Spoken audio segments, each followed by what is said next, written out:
जो यहाँ मौजूद हैं, आपके हम कुछ सवाल लेने की कोशिश करेंगे। 30 मिनट का वक्त हमने उसके लिए तय कर रखा है। इस तरह से ये 2 घंटे की बहस पूरी होगी।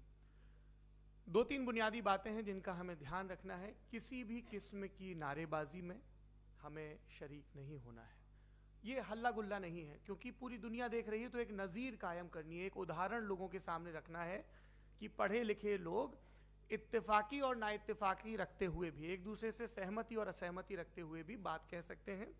यहाँ पर मेरे JNU के प्रोफेसर बैठे हैं, पुरुषोत्तम अग्रवाल जी, जिन्होंने हमें क्लास में सिखाया है कि सहमति का साहस और असहमति का विवेक, और इसका ठीक उलट भी, ये बड़ा जरूरी है। दूसरी बात, ये किसी एक धर्म के बारे में बहस नहीं है, ये बात सबको स्पष्ट होनी चाहिए। किसी धर्म को महान बताने या किसी धर्म को कमतर बताने की ये बहस नहीं है। तो यदि कोई इस उम्मीद से देख रहा है या यहां आया है, तो मैं आपको आश्वस्त करना चाहता हूं कि आपको नाउम्मीदी हाथ लगेगी।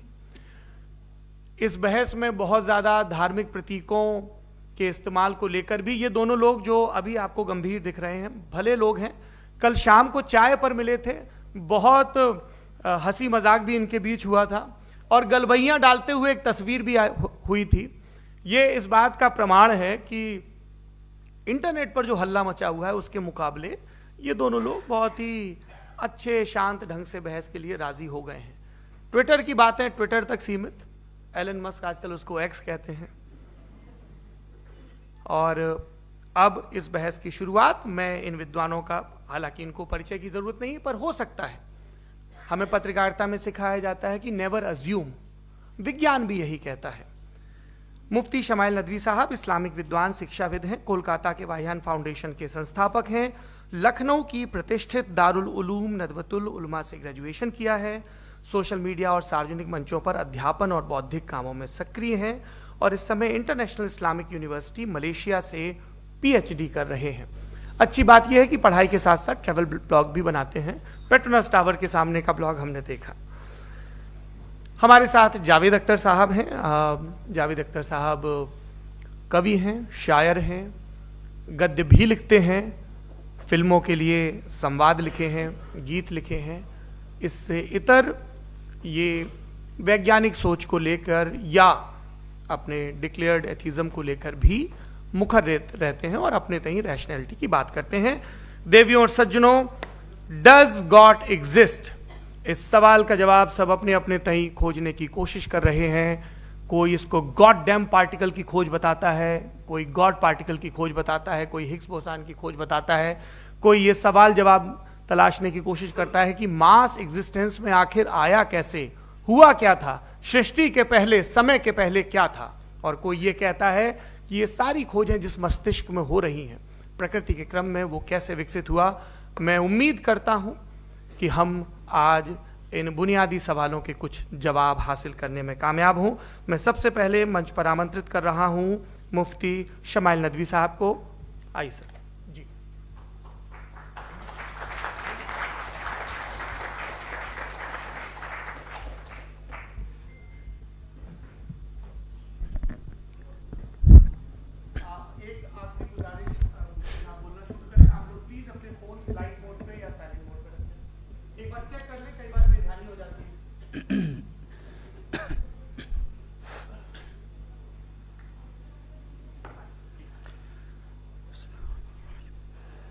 तमाम तारीफ़ें उस क्रिएटर के लिए जिसने इस यूनिवर्स को एक मकसद के तहत पैदा किया है। रिस्पेक्टेड जनाब जावेद अख्तर साहब, मिस्टर सौरभ द्विवेदी, और respected audience, thank you all for being here today. आज की डिबेट में चूंकि हम बात करने वाले हैं डज गॉड एग्जिस्ट के टॉपिक पर, तो ये एक ऐसा टॉपिक है जिसके मुताल्लिक कोई भी डिसीजन लेने के लिए अलग अलग स्टैंडर्ड्स हो सकते हैं। लिहाजा डिबेट के शुरू में यह ज़रूरी है कि हम ये जान लें कि आज के इस टॉपिक में कौन सा स्टैंडर्ड सही होगा और कौन सा गलत होगा। सबसे पहला स्टैंडर्ड जिसे मैं समझता हूं कि हमारे रिस्पेक्टेड जनाब जावेद अख्तर साहब बड़ी तेजी के साथ उसकी तरफ लपकेंगे, वो है साइंस। जबकि साइंस दर हकीकत खुदा के एग्जिस्टेंस को डायरेक्टली साबित करने या उसके एग्जिस्टेंस को डिनाई करने के लिए स्टैंडर्ड नहीं बन सकती। और उसकी वजह क्या है, ये मैं नहीं कह रहा, ये वो लोग कह रहे हैं जो साइंस के एक्सपर्ट्स हैं। नेशनल एकेडमी ऑफ साइंस कहती है science doesn't have the processes to prove or disprove the existence of God. Why?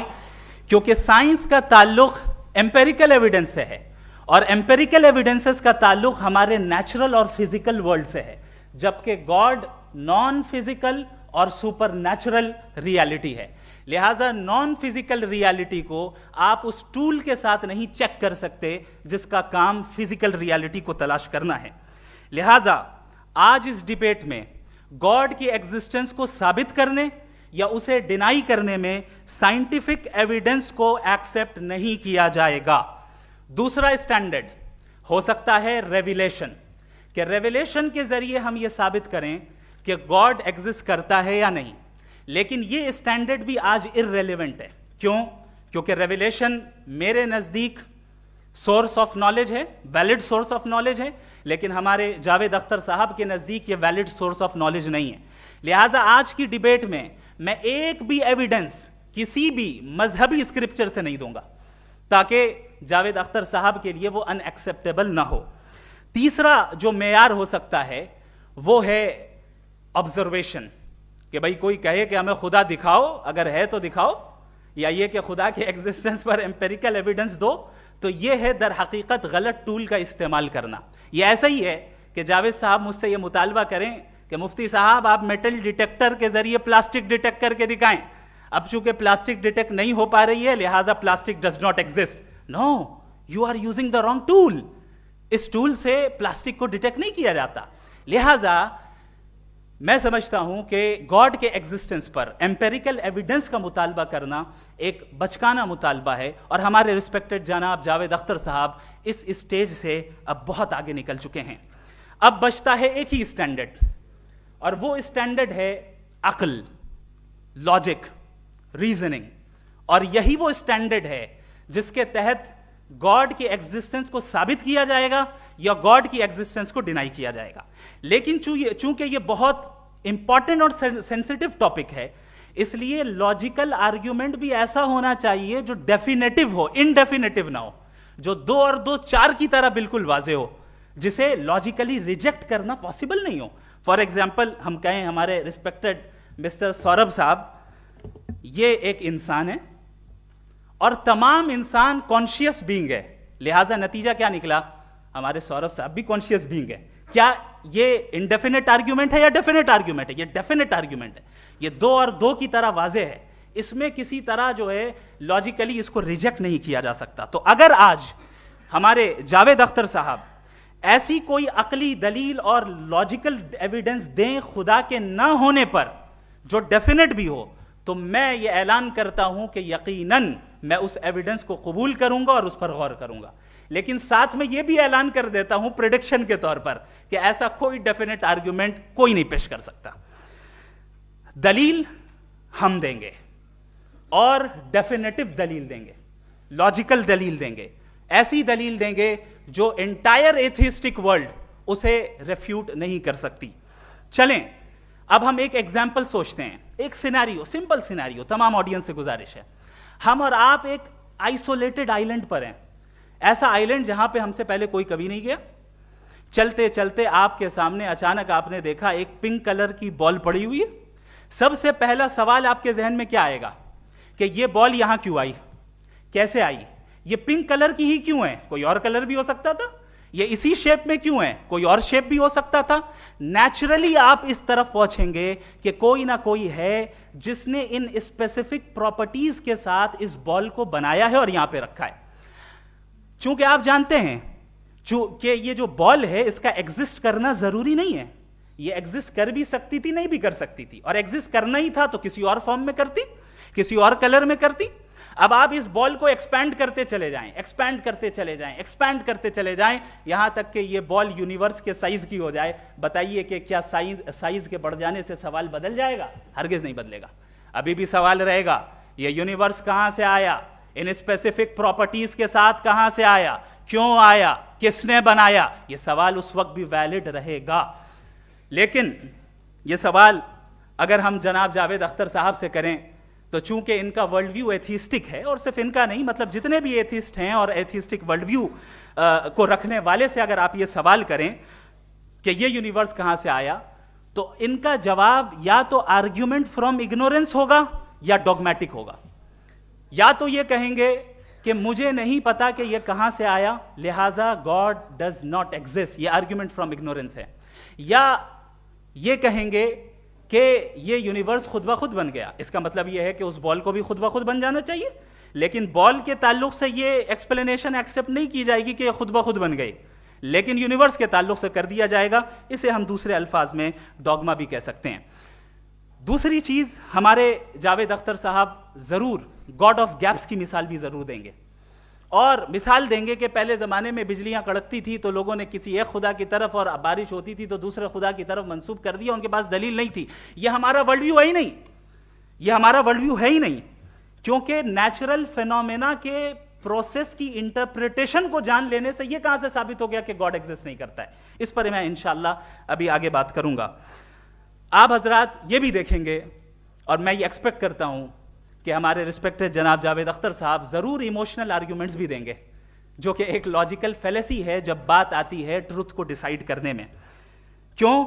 मिसाल के तौर पर वो कहेंगे कि अगर गॉड है तो ईविल क्यों एग्जिस्ट करता है, जबकि मैं कहता हूं ईविल का एग्जिस्ट करना गॉड के एग्जिस्ट करने की दलील है, उसके खिलाफ नहीं है। चूंकि अगर गॉड है तो हम सब उसके सामने अकाउंटेबल हैं, और अगर हम अकाउंटेबल हैं तो अकाउंटेबिलिटी के लिए ईविल का मौजूद होना जरूरी है, उसके बगैर हम अकाउंटेबल नहीं हो सकते। और अगर हम अकाउंटेबल नहीं हैं तो हम जनाब जावेद अख्तर साहब से पूछेंगे कि आप बताएं कि फिर सफरिंग इस दुनिया में क्यों है?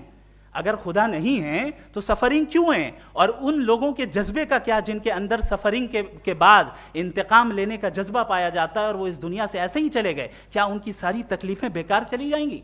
अब आ जाएं उसी एग्जाम्पल की तरफ कि बॉल, मुझसे अगर कोई पूछे इस बॉल को किसने बनाया, और या इस एक्सपेंडेड बॉल को किसने बनाया, मैं कहूंगा कि चूंकि ये यूनिवर्स और इस यूनिवर्स की तमाम चीजें कॉन्टिंजेंट हैं। कॉन्टिंजेंट होने का मतलब ये होता है कि जो अपने एग्जिस्टेंस पे किसी के ऊपर डिपेंड करती हो, तो जाहिर है ये यूनिवर्स कॉन्टिंजेंट है। और अगर कोई चीज कॉन्टिंजेंट नहीं है तो मैं रिक्वेस्ट करूंगा कि मुझे दिखा दें कि कौन सी चीज यूनिवर्स में कॉन्टिंजेंट नहीं है, हम भी जरा गौर कर लें और हम भी देख लें।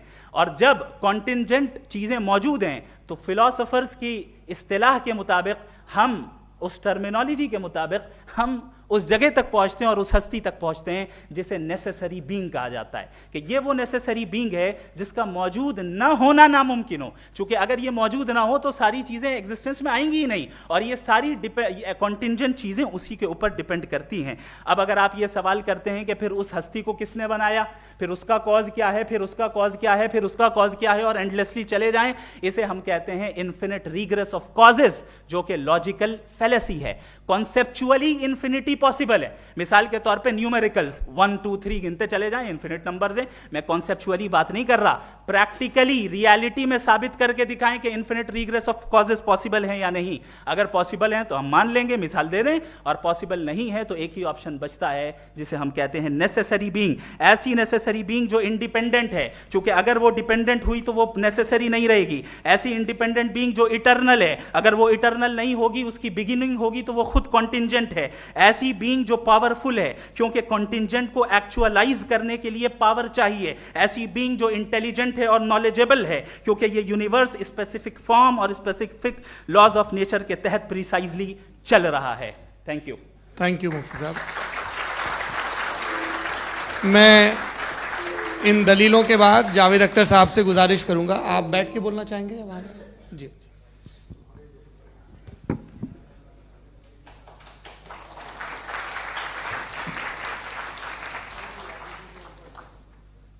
पहले तो मैं मुफ्ती साहब को एक अच्छी खबर देना चाहूँगा कि मेरी नॉलेज साइंस के बारे में बड़ी मामूली है, तो आप फिक्र ना करें उसकी, लेकिन कुछ कॉमन सेंस है मुझ में। देखिए, ये खुदा का तस्वुर कोई नया तस्वुर नहीं है, ये सदियों से रहा है। ये कुछ रिलीजन 3000 साल पुराने होंगे, 4000 साल पुराने होंगे, लेकिन इंसान कोई 10,000 12,000 साल से एग्जिस्ट करता है होमोसेपियन की शक्ल में, और हमेशा कुछ ना कुछ मजहब रहे।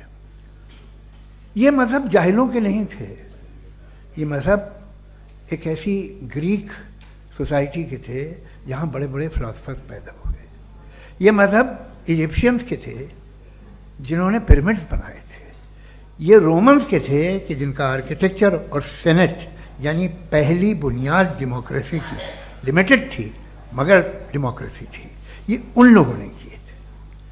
तो इनका जो जुपिटर था, रा था, ज़्यूस था, उन्हें उस पर इतना ही एतमाद था जितना आज किसी मजहबी आदमी को अपने खुदा पे होगा।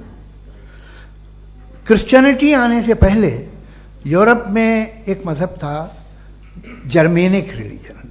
उसका एक खुदा था, उसकी एक बीवी थी, उसके 2 बेटे थे, एक बेटी थी। फिर जर्मनी में जब यूरोप में क्रिश्चियनिटी आई तो वो खुदा, उसकी बीवी और पूरे ख़ानदान चला गया। तो हमने अगर हम हिस्ट्री देखें तो खुदा जो हैं वो ज़्यादातर फ़नी है, वो हमेशा रहे नहीं। और वो जो लोग इन्हें मानते थे उनको आप कहें वो तो जाहिल थे, उन्हें तो कुछ पता ही नहीं था, ऐसा नहीं है। वो अपने वक्त में बड़े काबिल लोग थे और अपने वक्त में उन्होंने बड़े बड़े काम किए हैं, फिलोसफर्स थे, साइंटिस्ट थे। लेकिन उनका मजहब कहाँ गया, उनके खुदा कहाँ गए? आज जो खुदा हैं दुनिया में लोग उन्हें मानते हैं। आपको क्या मालूम कि कितने बरसों के बाद क्या होने वाला है? हम यूरोप में देखते हैं तो चर्च खाली हैं। तो वक्त के साथ चीज़ें बदलती हैं। जहाँ तक इसका ताल्लुक़ है मज़हबों का, हर मज़हब आपसे एक चीज़ मांगता है, फेथ। ये फेथ क्या चीज़ होती है? What is the difference between faith and belief? ये तो बहुत ही अहमखाना बात होगी कि कोई आदमी कहे साहब अगर खुदा है तो मुझे दिखाइए। ये तो जाहिलाना बात हुई। मैंने तो नॉर्थ पोल नहीं देखा है मगर मैं मानता हूँ कि नॉर्थ पोल है। मैं क्यों मानता हूँ? इसलिए कि अगर ये दुनिया राउंड है तो उसका कोई टॉप होगा। कुछ लोग हैं जो वहाँ गए भी हैं, कॉमन सेंस कहता है कि ऐसा होगा, सबूत है, गवाह है, रीज़न है। तो ये मेरा फेथ नहीं है। तो फेथ में और बिलीफ में डिफरेंस क्या है? जो मजहब मांगता है आपसे, हर मजहब फेथ मांगता है। फेथ का मतलब ये है कि ना कोई गवाह हो, ना कोई सबूत हो, ना कोई रैशनल हो, ना कोई लॉजिक हो, ना कोई प्रूफ हो, मगर तुम एक बात को मानो। ये है फेथ। वरना बिलीफ होता। अगर इसमें कुछ भी सबूत होते, गवाह होते, तो फिर इसे आप बिलीफ कहते। जैसे मेरा बिलीफ है कि नॉर्थ पोल है, मेरा फेथ थोड़ी है। फेथ इन तमाम शर्तों को रद्द करता है। तो फिर स्टुपिडिटी क्या है? अगर मैं एक बात ऐसी मानूं जिसकी ना कोई लॉजिक है, ना कोई रैशनल है, ना कोई प्रूफ है, ना कोई गवाह है,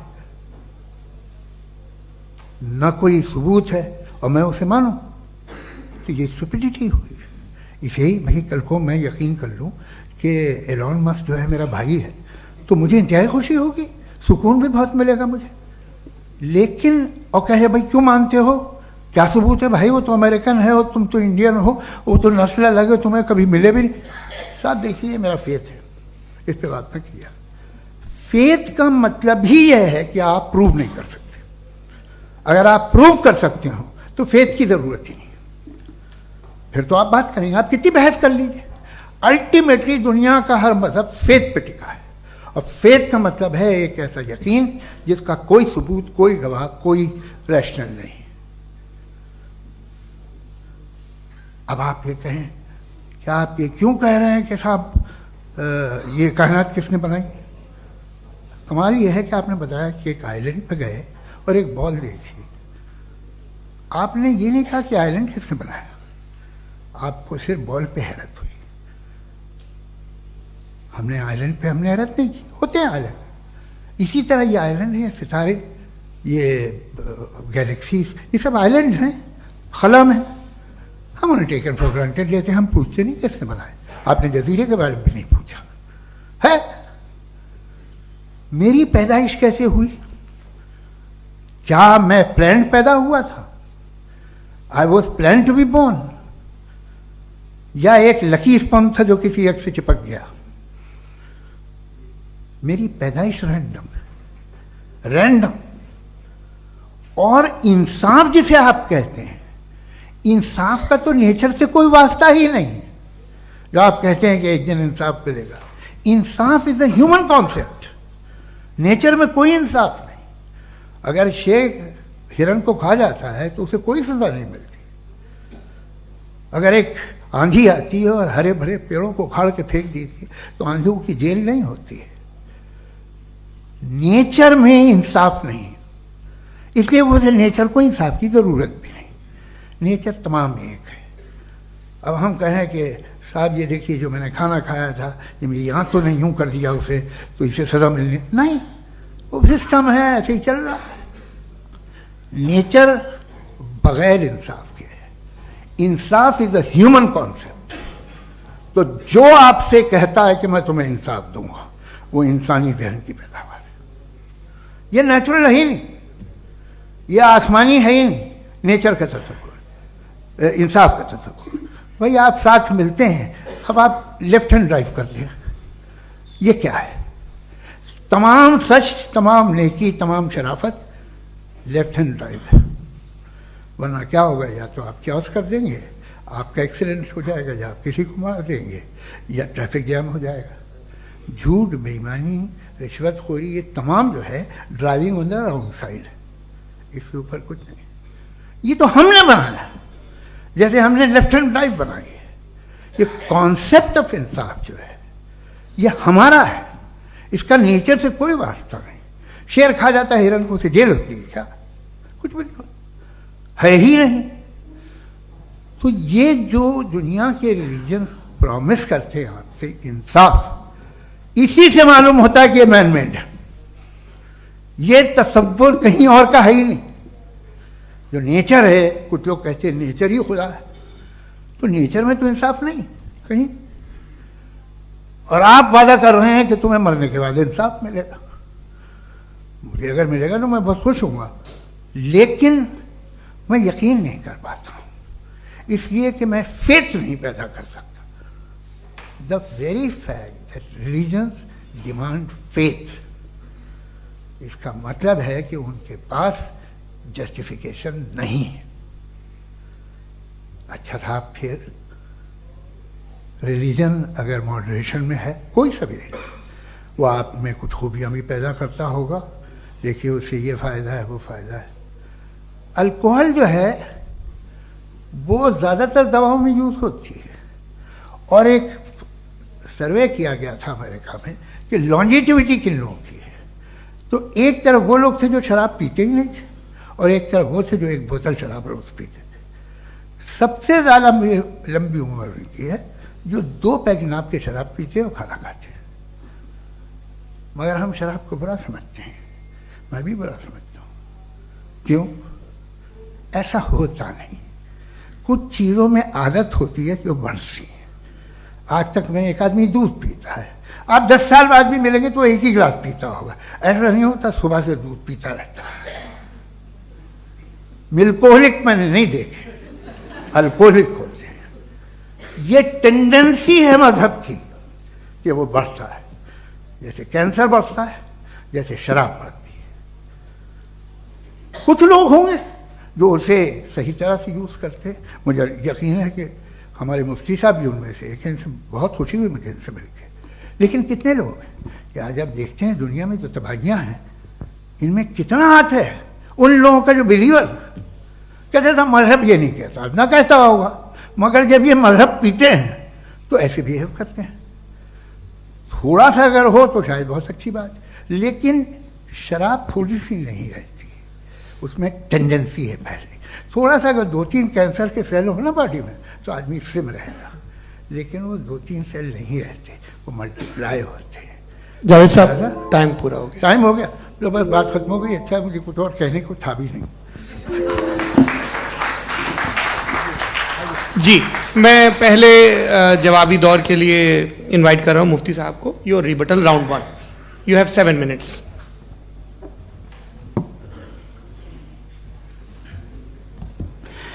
thank you very much Javed साहब। आपकी बात को सुनकर बड़े महजूज हुए हम लोग। महजूज, do you understand? We enjoyed. Okay, अब थोड़ा सा लॉजिकली उसको हम लोग देखते हैं। दरअसल हम लोगों ने कल गुजारिश की थी मुफ्ती साहब से भी, जावेद साहब से भी, कि हिंदुस्तानी जबान आम फहम सबको समझ में आ जाए और जहां कहीं आप मुश्किल शब्द इस्तेमाल करें वहां बताते भी चलें। Thank you. तो सबसे पहले हमारे रिस्पेक्टेड जावेद साहब ने हवाला दिया कि खुदा फानी है। कितने मजहब आगे चले गए, किसी ने जुपिटर को खुदा माना, किसी ने किसी को माना। मैं कहता हूं जिसने कॉन्टिंजेंट चीज को खुदा माना, गलत माना, वो खुदा ही नहीं, वो खुदा ही नहीं है। हम तो नेसेसरी बीइंग को साबित करने बैठे हैं, वो नेसेसरी कॉज जो इटरनल है, जो अबदी भी है और अजली भी है। हम किसी और को साबित करने नहीं बैठे। दूसरी चीज उन्होंने कहा कि फेथ एंड बिलीफ, ये एक ऐसी डेफिनेशन है फेथ की जो इन्होंने पहली मर्तबा पेश की है, या माफ कीजिएगा इन्होंने पहली मर्तबा पेश नहीं की है, रिचर्ड डॉकिंस ने पहली मर्तबा पेश की है। मुझे मालूम है ये सोर्स कहां से है। एपिस्टेमोलॉजिकली फेथ और बिलीफ का फर्क आप इस तरह नहीं कर सकते सर। फेथ सही भी होता है, गलत भी होता है, बिलीफ सही भी होता है, गलत भी होता है। जो लॉजिक, रीजन और एविडेंस से बैक्ड होगा वो फेथ सही होगा। और आप जिस फेथ की बात कर रहे हैं कि इलॉजिकल है और उसके पीछे नहीं है, तो we are on the same page. हम नहीं मानते उस फेथ को, जो फेथ ऐसा हो जिसके पीछे कोई लॉजिक ना हो, एविडेंस ना हो, हम नहीं मानते। हम तो उस फेथ के कायल हैं जिसके पीछे लॉजिक हो और एविडेंस हो। तो बिलीफ सही भी होता है, गलत भी होता है, फेथ भी सही होता है और गलत भी होता है। तो आज फेथ और बिलीफ के डिफरेंस पे बात नहीं हो रही है। आज आप चाहे फेथ एक्सेप्ट कर लें या बिलीफ एक्सेप्ट कर लें, आज ये बात होगी कि ट्रूथ क्या है, चाहे ट्रू बिलीफ सही है या ट्रू फेथ सही है, और फॉल्स फेथ क्या है और फॉल्स बिलीफ क्या है, बात इस पे हो रही। दूसरी चीज इन्होंने पूछा स्टुपिडिटी फिर क्या है। अगर फेथ रिलीजन स्टुपिडिटी नहीं है तो और क्या है? चूंकि फेथ का मुतालबा करते हैं तो स्टुपिडिटी क्या है? मैं कहता हूं स्टुपिडिटी एथिज्म है। उसकी वजह यह है कि आप एक सड़क पे जा रहे हो और आप किसी गार्डन में जाएं और देखें वहां लिखा है फूलों के साथ I love Javed Akhtar, and I really do, I love you sir. सो जब आप वहां पर पहुंचे तो वहां पहुंचकर अब ये बताएं, क्या आप ये कहेंगे वाह व्हाट अ नेचुरल सिलेक्शन? ये क्या नेचुरल सिलेक्शन है? नहीं, ये प्रिसाइजली डिजाइंड है, इसके पीछे डिजाइनर है।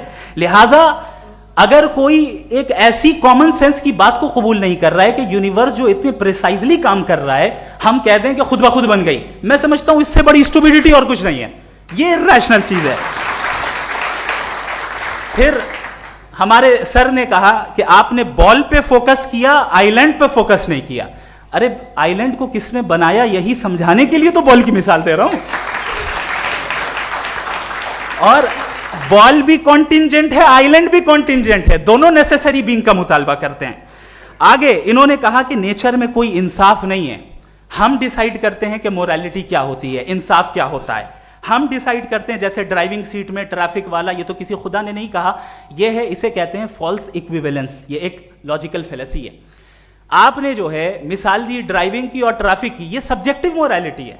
आप सब्जेक्टिव मोरालिटी को मिसाल बनाकर ऑब्जेक्टिव मोरालिटी के ऊपर नहीं थोप सकते। इंसाफ की ऑब्जेक्टिव मोरालिटी। अगर आप ये कहते हैं कि नेचर में इंसाफ नहीं है, तो इंसाफ का न होना ये नेचुरल हुआ, तो फिर नेचर को नेचर रहने दे। क्यों हम इतना स्ट्राइव कर रहे हैं दुनिया में इंसाफ लाने के लिए?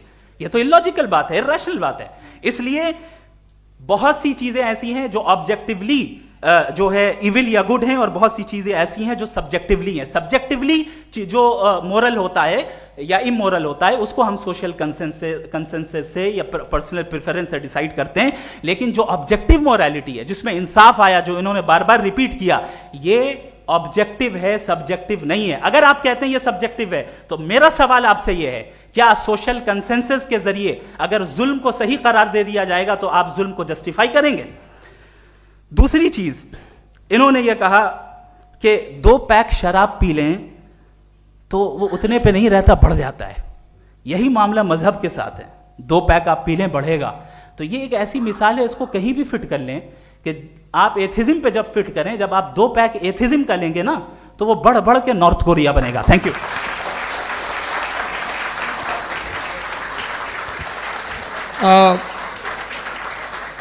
फर्स्ट राउंड की रिबटल के लिए मैं जावेद साहब को इनवाइट कर रहा हूं। आपके पास 7 मिनट का वक्त है, रीसेट कर दीजिएगा प्लीज।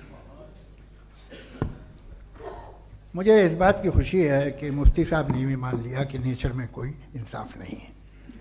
तो कोई भी चीज़ जो इंसान ने नहीं बनाई है उसमें इंसाफ नहीं होता है। एक बात मैं आपसे अर्ज़ करूँ, ज़रा पता लगा लीजिएगा, ये जो आप बाग में जाते हैं बेहद खूबसूरत फूल देखते हैं ना, इनमें से कोई नेचुरल नहीं है। ये सारे फूल क्रॉस करके बनाए गए हैं। जो जंगल में फूल होते हैं नहायत मामूली होते हैं, ये फूल इंसानों ने बनाए हैं। जो आप बाग में देख के वाह वाह कहते हैं, ये इंसानों के बनाए हुए हैं। डिफरेंट फूलों को क्रॉस करके, डेवलप करके, फिर क्रॉस करके इस तरह से बनाए गए। नेचुरल फ्लावर नहीं। किसी जंगल वीरान में जाके आप गुलाब के फूल नहीं देखेंगे। ये सब बनाए हुए इंसान ने, बहुत से काम इंसान ने किए। बाकी है कि आपने मेरी एक बात का जवाब नहीं दिया, जिससे मुझे शिकायत है कि फेथ क्या है और आप फेथ मांगते क्यों हैं मुझसे। आप तो लॉजिकल हैं, आपके पास तो सारे रैशनल हैं, आपके पास सारे सबूत हैं, तो आपको फेथ की डिमांड क्यों करते हैं कि भाई तुम सरेंडर कर दो और सवाल मत करो। कोई मजहब सारे सवाल करने की इजाजत नहीं देता है और मना करता है कि ज़्यादा सवाल ना करो, बह जाओगे तुम। आप क्यों रोकते हैं?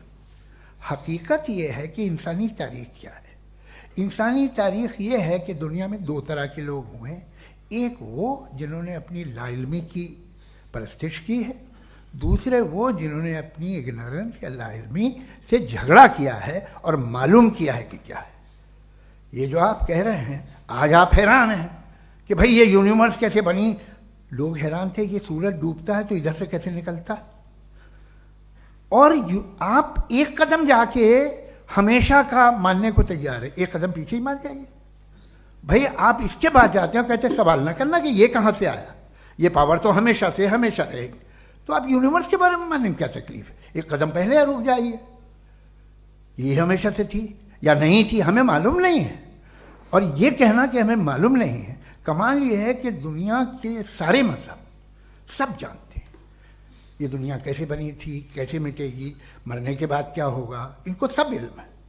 इनको किसी को डायनासोर होते थे पहले ये नहीं पता था, किसी को नहीं पता। किसी भी दुनिया की मजहबी किताब में डायनासोर का जिक्र नहीं है। लेकिन बाकी सब बातें, how to make universe in 4 easy lessons and बाकी सब पता है। जिसको सब पता है वो गड़बड़ है। हम में ये इंकिसार, ये ह्यूमिलिटी होनी चाहिए कि हम ये कहें कि हमें ये बहुत सारी बातें नहीं मालूम, लेकिन हम उनकी परस्तिश न करना, अपनी लाइल्मी को की परस्तिश न करें, हम उसे पता लगाने की कोशिश करें। जिस दुनिया में आप बैठे हैं सर, ये हॉल जो है, ये इलेक्ट्रिसिटी जो है, ये माइक जो है, जिस हवाई जहाज से आप आए थे, वो जिस कार से आप यहाँ आए हैं, ये सब उन लोगों की बनाई हुई है जिन्होंने सवाल किए थे। ये दुनिया जिसमें आप आज आराम से हैं, ये उन लोगों की बनाई है कि जिन्होंने सवाल किए थे। और हर स्टेज पे इन सवालों को मकरूह कहा गया था, गलत कहा गया था। आप जरा तारीख पढ़िए, एक बड़ी दिलचस्प किताब है बर्ट्रैंड रसेल की, जिसमें उसने रिलीजन एंड साइंस कि कब से रिलीजन जो है साइंस के अगेंस्ट है। और हद तो यह है कि भाप के इंजन के खिलाफ थे, स्टीम इंजन के भी खिलाफ थे, और फतवे हुए उन पर, वेटिकन ने दिए। तो ये हमेशा, अभी जैसे ही ये राइट विंगर आते हैं अमेरिका में पावर में, तो वो जो अपना ये क्या बोलते हैं उसे, सीड क्या बोलते हैं, सीड क्या जो, हाँ नहीं सीड जो होते हैं जिस पे जी नहीं भाई, वो जो ह्यूमन बॉडी के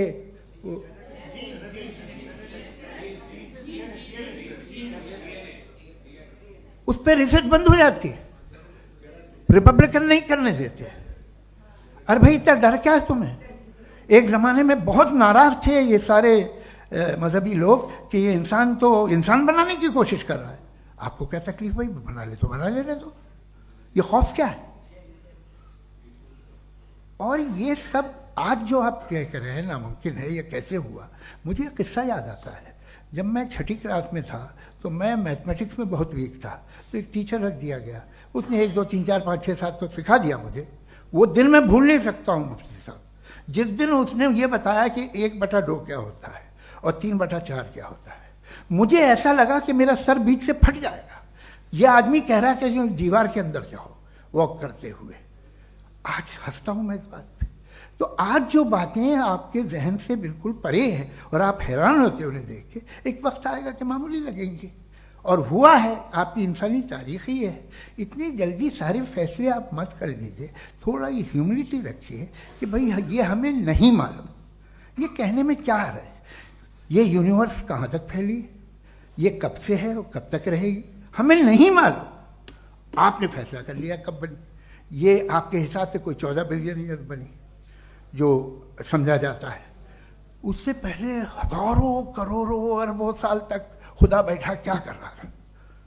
खामोश बैठा था, ऐसी जमाइयाँ ले रहा था।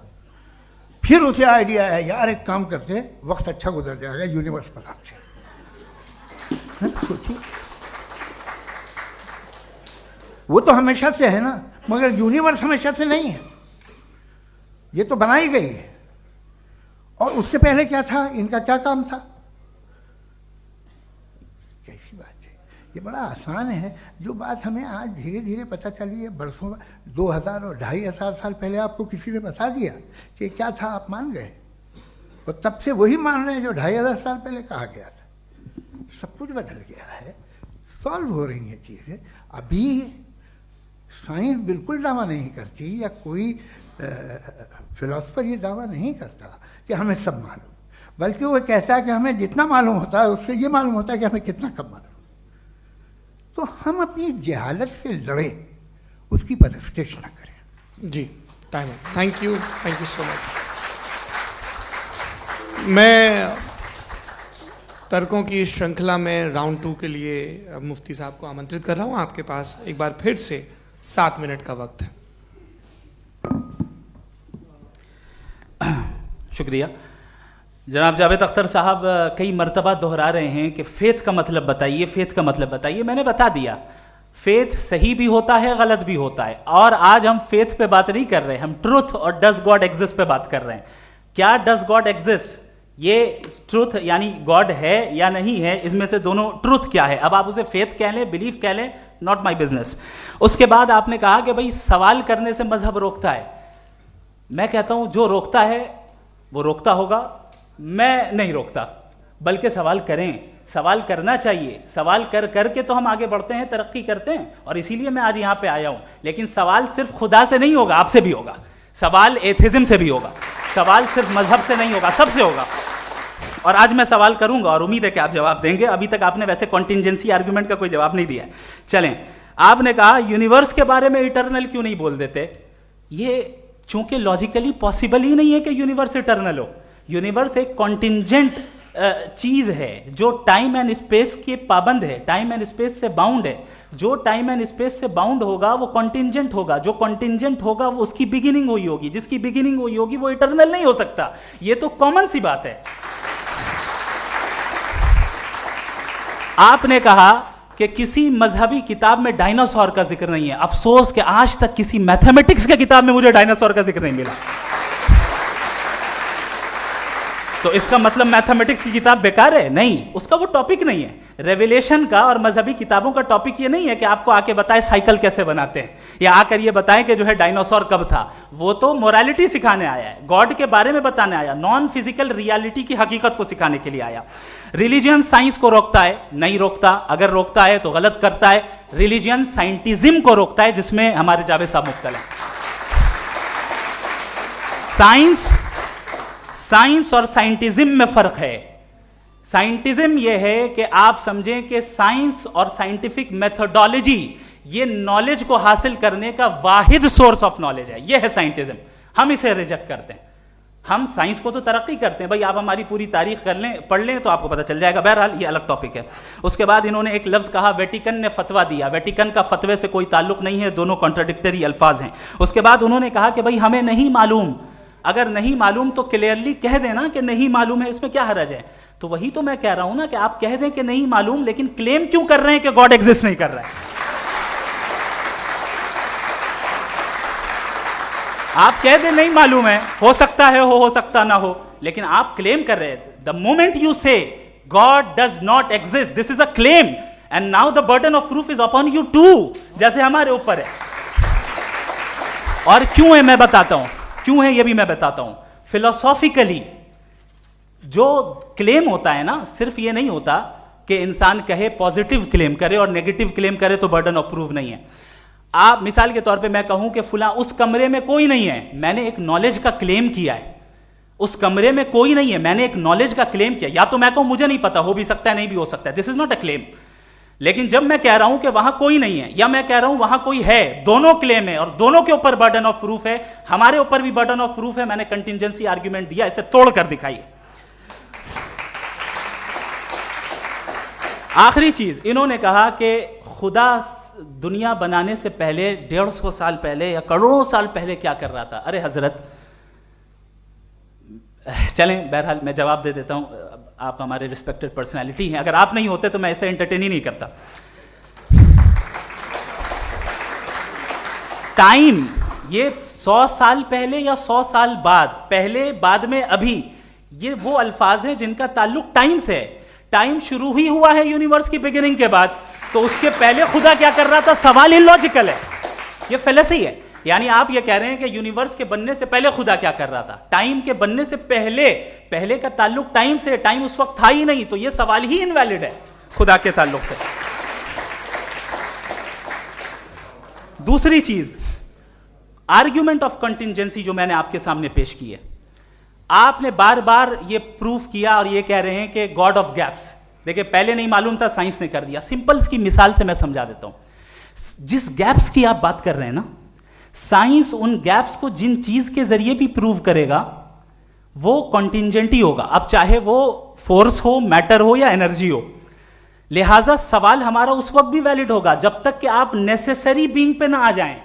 और इन्फिनिट रिगरेस पॉसिबल नहीं है of causes in practical world, तो जाहिर है कहीं रुकना पड़ेगा. जहां रुकेंगे वही खुदा है.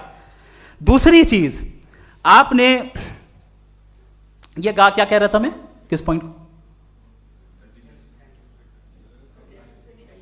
What? Oh no, after that. Just now. हाँ, जहां रुकेंगे वही खुदा है. बहरहाल, तो टाइम का जिक्र हो गया. गॉड ऑफ गैप, सॉरी, या इसकी एक मिसाल आप ले लें.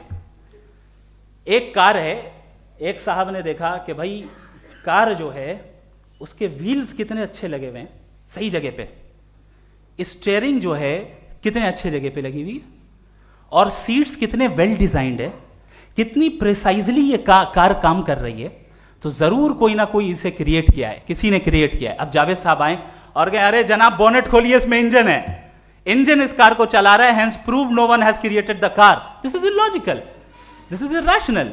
आपने इंजन के जरिए उस गैप को तो साबित किया, लेकिन क्या उससे कार की जो क्रिएशन है और उसका जो क्रिएटर है ये इम्पॉसिबल हो जाए? ऐसा पॉसिबल है? उसका सवाल खत्म हो जाए, ऐसा पॉसिबल है? नहीं. आपने गैप्स को फिल करके, कॉन्टिंजेंट चीजों से गैप्स को फिल करके हमारे ऑब्जर्वेशन को और ब्रॉड कर दिया.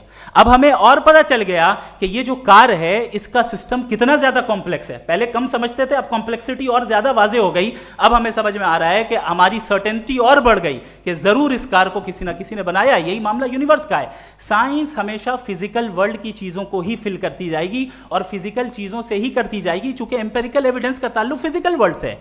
आप साइंस के जरिए मेटाफिजिकल रियलिटी को कभी साबित नहीं कर सकते. ये रॉन्ग टूल का इस्तेमाल करना है. ये वही काम है कि आप मेटल डिटेक्टर से प्लास्टिक डिटेक्टर करने चलें, जो कि जाहिर है सही नहीं है. Thank you.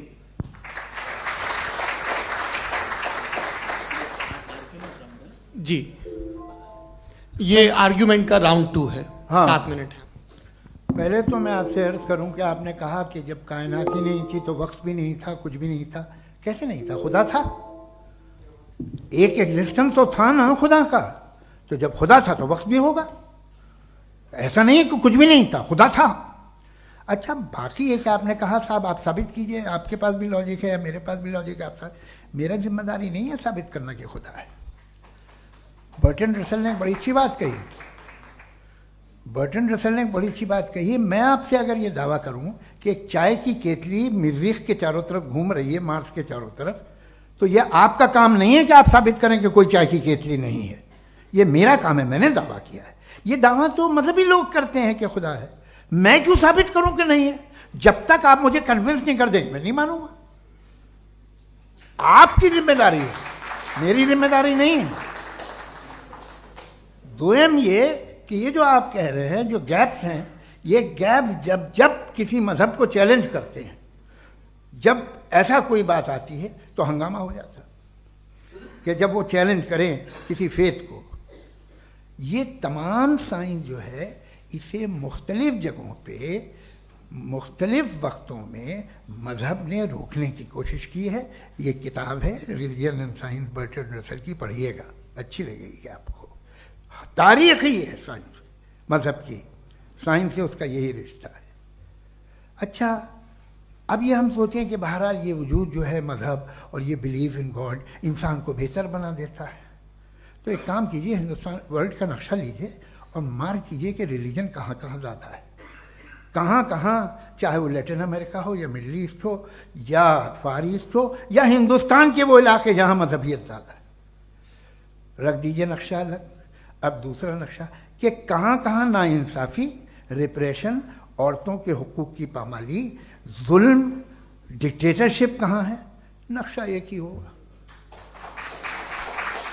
तो आप मुझे बताएं कि जो इसका तरकीब इस्तेमाल क्या है, खुदा का तरकीब इस्तेमाल तो बताइए। आप छोटी सी दवा सड़क पे बेचते हैं, उसकी भी तरकीब इस्तेमाल बताते हैं। इसके इस्तेमाल से तो फायदे नहीं हुआ किसी को। जो सारे के सारे खराब मुल्क हैं, खराब समाज है, वो सारे जुल्म खुदा के नाम पे करते हैं। वो गलत करते हैं, सही करते हैं, मुझे क्या लेना देना उससे। इस्तेमाल से मालूम होता ना। एक विस्की की बोतल कभी शायद देखी हो आपने, लाल रंग की होती है, उस पर रोशनी और छपड़ा इंतहाई खूबसूरत लगती है, क्या बिगाड़ रही है किसी का? उसका इस्तेमाल गलत है, इसलिए आप उसे नापसंद करते हैं। इसका इस्तेमाल गलत है, इस तसव्वुर का इस्तेमाल ही गलत है और हमेशा से गलत हुआ है। आप देख लीजिए, इंसानी तारीख देख लीजिए, आज देख लीजिए, हिंदुस्तान देखिए, दुनिया देख लीजिए, क्या हो रहा है। इसे कैसे इस्तेमाल कर रहे हैं फेथ वाले लोग? क्या फेयर हैं, जस्ट हैं, जो अपने खुदाओं पे यकीन रखते हैं? वो किस तरह के लोग हैं? वो लोगों को इंसाफ देते हैं, वो बेहतर इंसान बने। तो इस दवा का फ़ायदा क्या है? चलो बहुत फ़ायदा हो रहा तो मैं इस्तेमाल कर लूँगा, मैं मुझे तो इस दवा का कोई फ़ायदा दिखता ही नहीं। मुझे तो ऐसा लगता, मैं एक और बात बताऊँ, अगर कोई आदमी मजहबी है और अच्छा आदमी है तो मैं उसकी बहुत इज्जत करता हूँ, इसलिए कि मेरा ख्याल है मजहबी आदमी का अच्छा होना मुझसे अच्छा होने से ज़्यादा मुश्किल है। भाई हर चीज़ की एक लिमिट है। आप इतना भाग सकते हैं, इतना नहीं भाग सकते, इतना वजन उठा सकते, इतना नहीं उठा सकते, इतना दूर देख सकते हैं, इतना दूर नहीं देख सकते। उसी तरह कॉमन सेंस कहता है कि आप में नेकी का भी एक कोटा होगा। अब आप अगर सुबह जाते हैं अपनी इबादत गाह और इबादत करते हैं तो बाहर निकलते हैं तो आप तो यही महसूस करते हैं कि आपने एक बहुत अच्छा काम किया, आपकी नेकी का एक बहुत बड़ा कोटा खर्च हो गया जिससे किसी का कोई फ़ायदा नहीं। मैं तो नहीं जाता हूँ तो मुझे तो किसी को खाना खिलाना पड़ेगा, किसी बेवा की मदद करनी पड़ेगी। मैं अपना कोटा कैसे कंज्यूम करूँ? आप अपना कोटा सारे मजहबी लोग इंतहाई यूजलेस कामों में यूज़ करते हैं। उसके बाद भी अगर आप में बच्ची है थोड़ी सी शराफत तो भाई वाह क्या बात है।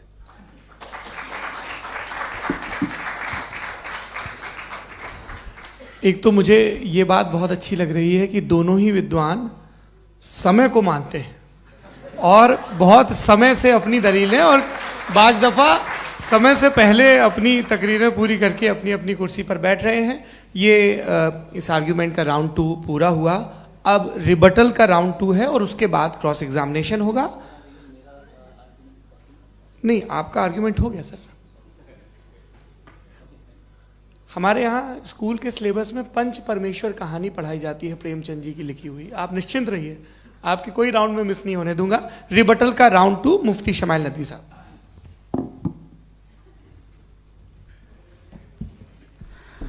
असल में जो हकीकी प्रॉब्लम है, असल प्रॉब्लम है वो ये है कि जावेद साहब के पास कॉन्सेप्ट ऑफ गॉड क्लियर नहीं है। इन्होंने कहा कि कायनात से पहले खुदा तो था, तब भी तो टाइम होगा। ये टाइम कायनात का हिस्सा है।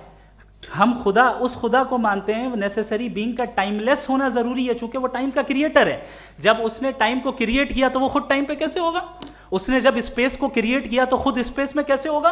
अगर वो टाइम एंड स्पेस को पहले से ही उसका पाबंद है तो फिर किस चीज को उसने क्रिएट किया? लिहाजा ये सवाल गलत है कि खुदा था तो टाइम होगा, बिल्कुल नहीं। टाइम के पाबंद हम है, खुदा नहीं है। हम फिजिकल वर्ल्ड से ताल्लुक रखते हैं, वो मेटाफिजिकल रियलिटी है। दूसरी चीज इन्होंने मिसाल दी कि चाय की केतली हवा में घूम रही होगी, और पता नहीं शायद वो बर्टन रसल का उन्होंने हवाला दिया। बहरहाल यही प्रॉब्लम है। प्रॉब्लम यही है कि हम चीजों के दरमियान डिफरेंशिएट नहीं कर पाते। ये जो आपने मिसाल दी ये इमेजिनेशन है, और मैं जो साबित कर रहा हूं वो लॉजिकल नेसेसिटी है। आप इमेजिन करने आए तो कुछ भी करें, जुपिटर में पिंक एलिफेंट होगा, यूनिकॉर्न होगा, करें, उससे कायनात पे क्या फर्क पड़ता है? उससे आप लॉजिकल नेसेसिटी साबित नहीं कर सकते। मैं तो उस प्राइम कॉज की बात कर रहा हूं, उस नेसेसरी बीइंग की बात कर रहा हूं जिसके बगैर इस कायनात का एग्जिस्टेंस मुमकिन नहीं है। दूसरी चीज, मजहब को साइंस चैलेंज करती है वगैरह वगैरह, ये हमारा टॉपिक ही नहीं है। मैं इस पे बात करूंगा तो फिर मेरा वक्त चला जाएगा। मजहब के ऊपर चूंकि हमारी डिस्कशन नहीं है, साइंस को मजहब और बिलखुसूस मैं और हमारा वर्ल्ड व्यू कम अज कम साइंस को पीछे नहीं करता है, साइंटिज्म की मजम्मत करता है। इसकी वजाहत मैंने पहले कर दी। दूसरी चीज इन्होंने कहा वर्ल्ड का नक्शा लीजिए, वर्ल्ड मैप लीजिए, दो अलग अलग जगह की। हजरत मैंने ये होमवर्क किया था, और मैंने मिडिल ईस्ट का एक नक्शा लिया और यूरोप का एक नक्शा लिया, ये मजहबी इलाका और ये लिबरल और एथीस्ट इलाका। मुझे पता चला कि सबसे ज्यादा रेप केसेस जो हैं वहां पर है।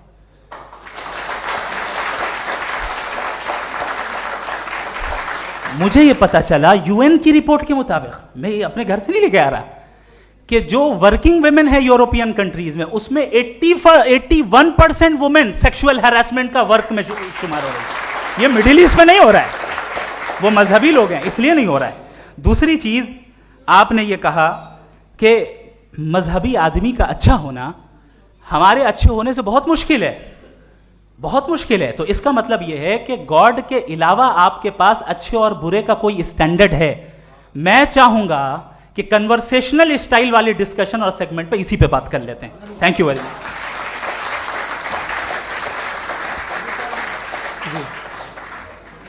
ये रिबटल का राउंड 2 है। आपके पास 5 मिनट का वक्त है, और इसके बाद क्रॉस एग्जामिनेशन शुरू करेंगे। आप चाहें तो जो इन्होंने सवाल पूछे उनके जवाब आप रिबटल में भी दे सकते हैं। जी जी, देखिए, पहले तो ये बात कि ये मिसाल गलत नहीं है, गलत है।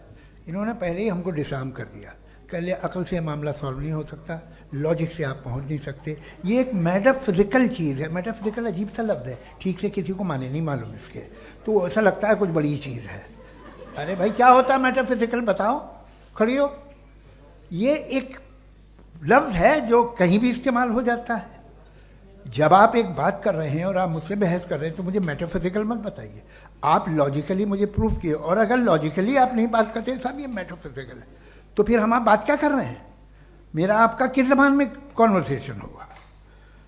और ये कहना कि वक्त पहले नहीं था, तो फिर क्यों कहते हैं ये हमेशा से और हमेशा रहेगा? हमेशा वक्त है, तो आप कैसे कहते हैं वो हमेशा से है और हमेशा रहेगा? हमेशा का मतलब है कोई वक्त, अगर वक्त ही नहीं है तो हमेशा कैसे? बाहर वो रहेगा। अब मैं ये देखता हूँ, आपने कहा ना कि वहाँ रेप ज़्यादा होते हैं, तो हम एक बात देखते हैं कि ये दुनिया जिस पे वो कादर मुतलक है, जिसकी मर्ज़ी के बगैर पत्ता भी नहीं हिलता, ओमनीपोटेंट है, ये दुनिया चल कैसे रही है? और इस दुनिया का हाल क्या है? 45,000 बच्चे जो 10 साल की उम्र से कम थे वो गाजा में मरे। भूख से काला हांडी में बच्चे मरते हैं और डिप्थेरिया से मरते हैं। डिप्थेरिया अजीब मर्ज है, गले में जाली बनना शुरू होती है, बच्चा नीला हो जाता है, गरीब का बच्चा, इसलिए कि उपास इलाज में। ये कादर मुतलक है जो चाहे कर दे, इससे आप दुआएं मांगते हैं हमारी ये काम कर दे वो कर दे, तो इसका मतलब डे टू डे लाइफ में वो इंटरफेयर करता है और ये देख रहा है वो। अगर वो वाकई भी है फॉर डिस्कशन से, तो मैं जब दुनिया देखता हूँ तो मेरे दिल में उसके लिए कोई इज्जत नहीं पैदा होती। ये क्या कर रहे हो तुम पूरे ऑल पावरफुल हो, ओमनीपोटेंट हो, ओमनी प्रेजेंट हो। तुम तो वहाँ गाजा में रहे होगे ना, तुम हर जगह हो। तुम देख रहे थे कि बच्चे की कैसे धज्जियाँ उड़ रही, तुम देख रहे थे और तुम चाहते हो मैं तुम्हारी परस्तिश करूँगा, तुम हो भी। अरे यार, इससे अच्छे तो हमारे चीफ प्राइम मिनिस्टर हैं, कुछ तो ख्याल करते हैं। कमाल है, आप किसकी इबादत कर रहे हैं? अगर वो है भी, ये दुनिया नाइंसाफी से, जुल्म से, जबर से, तशद्दुद से भरी हुई। और आप ये मत कहिएगा कि वो देख रहा है और वो बताएगा एक दिन। अगर वो देख रहा है और इंटरफेयर नहीं करता तो आप दुआ क्यों मांगते? आप कहते हैं मेरा ये काम करा दे, इसके मतलब है वो दखल दे सकता है, वो आपको नौकरी दिलवा सकता है, भले दूसरे आदमी को न मिले, मगर आपका काम कर देगा चूंकि आपने दुआ मांगी है। तो जब वो आपको नौकरी दिला सकता है, लड़की की शादी कर सकता है, बेटे को ग्रीन कार्ड दिलवा सकता है, तो कम से कम ये जो मर रहे हैं बच्चे, इनको रोक दे, कुछ तो करे। मुझे तो दुनिया में, इस दुनिया का कोई मालिक है, इसका ओमनीपोटेंट कोई रूलर है, और ये दुनिया ऐसी चल रही है। मैं तो चाहूँगा कि भाई ना हो, अगर हो तो बड़ी शर्मिंदगी की बात है। शुक्रिया।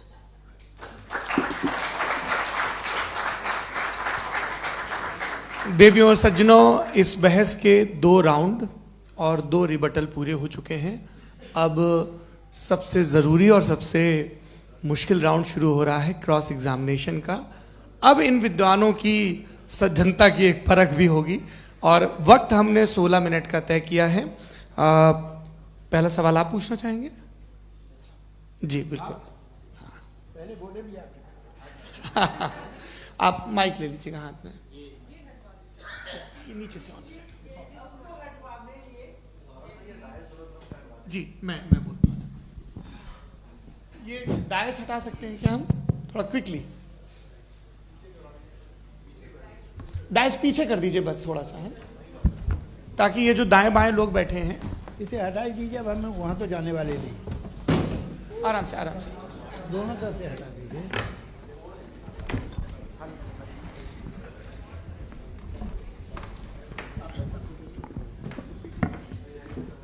इस बीच आप लोग भी अपने अपने सवाल तैयार कर लें।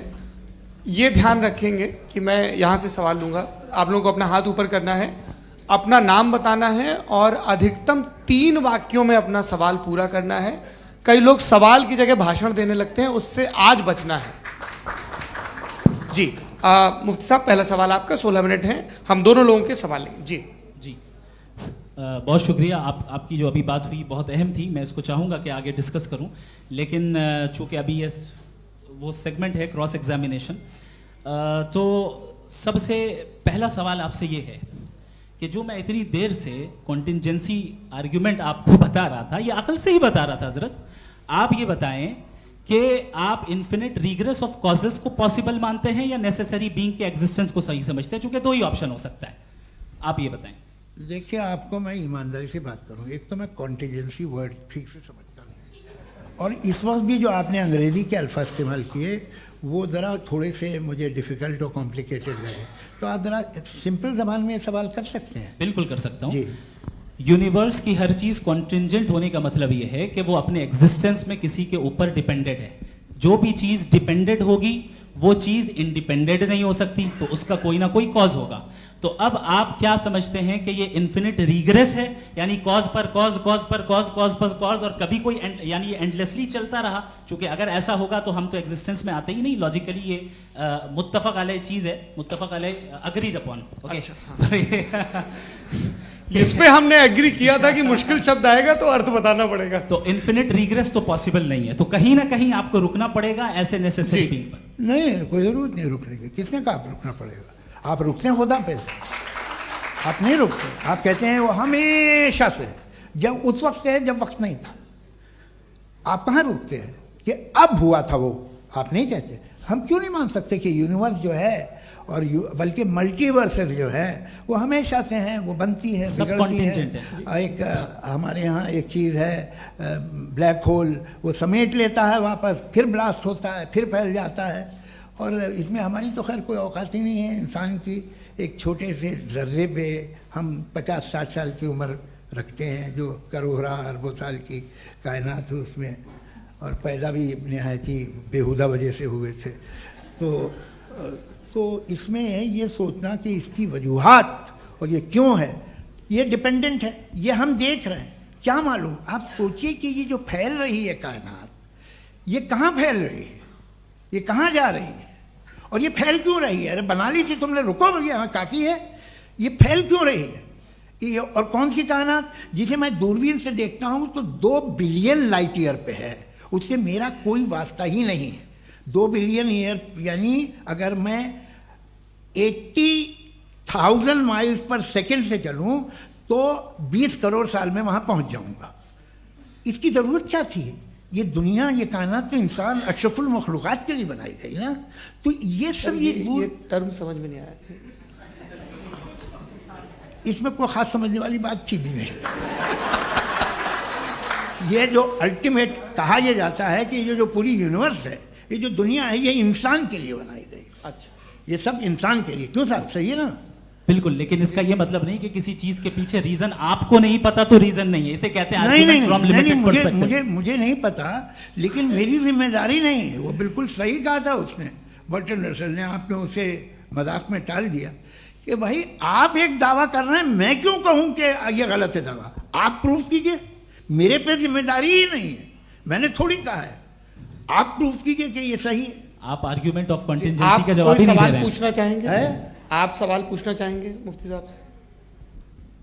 क्योंकि ये क्रॉस एग्जामिनेशन का दौर है। आप जैसे पहले बोल रहे थे फेथ को लेके कुछ, मैं ये पूछना चाहूँगा कि खुदा ने जो भी रेवलेशन किए हैं, एक मज़हब के लिए बहुत से मज़हबों में किए हैं, अलग अलग रेवलेशन है। कहीं कुछ एक बातें हैं, कॉन्ट्रडिक्शन भी है आपस में, कहीं कुछ आप कर सकते हैं, कहीं कुछ नहीं कर सकते। ऐसा नहीं है कि सबकी कोड ऑफ मॉरल एक है। तो ये किस्सा क्या है? अब आप ये देखिए कि मुझे कभी कभी लगता है कि जो फुटबॉल फाइनल होता है, लाखों लोग होते हैं, फिर वो टीवी कवर कर रही, करोड़ों लोग, अगर उसमें खुदा की एक बूमिंग आवाज़ आ जाती, मैं गॉड हूँ, तो सारे लोग अभी सुन लेते और टीवी पे भी सुन लेते, किस्सा खत्म होता। ये इतनी राजदारी क्या है कि तुम सामने कुछ तो सबूत दे दो हमें सॉलिड। ये कह साहब ये यूनिवर्स कैसे बनी, इससे मसला क्या हल होगा? मैं पूछूंगा आपसे खुदा कैसे बना? क्यों नहीं पूछूंगा कैसे बना? बल्कि वो तो कायनात से कहीं ज़्यादा इंटेलिजेंट है, कायनात से कहीं ज़्यादा कॉम्प्लेक्स। जी वो हमेशा से है, आप कहेंगे मैं मान लूँगा। अच्छा, दोयम वो कादिर मुतलक, यानी कादिर मुतलक का मतलब ओमनीपोटेंट, वो जो चाहे कर सकता है। आपको नौकरी दिलवा सकता है, आपकी अच्छी जगह शादी करवा सकता है, आपके पड़ोसी का मुकदमा हरवा सकता है, आपको जिता सकता है, सब काम करता है। थोड़ा सा माइक क्लोज जी। वो इस दुनिया को चला कैसे रहा है? ये दुनिया कैसे चल रही है? आपको इस पर हैरत नहीं होती? या क़यामत के बाद कभी एक जस्टिस होगा, जब ये बच्चा मर चुका होगा, जिसकी धज्जियाँ उड़ गई बम से, इसको इंसाफ मिलेगा तब? अच्छा, अब जवाब दूं? हाँ जी, मैं इसीलिए आप की तरफ। सबसे पहले आपने रेवलेशन और स्क्रिप्चर्स की बात की, इस पे मैं बात कर सकता हूं, लेकिन आज नहीं करूंगा चूंकि वक्त कम है, कभी और इस पे डिस्कस करेंगे। मैं तैयार हूं उस पे भी बात करने के लिए। ये अभी से राउंड 2 की भूमिका तय हो रही है। Does God exist round 2?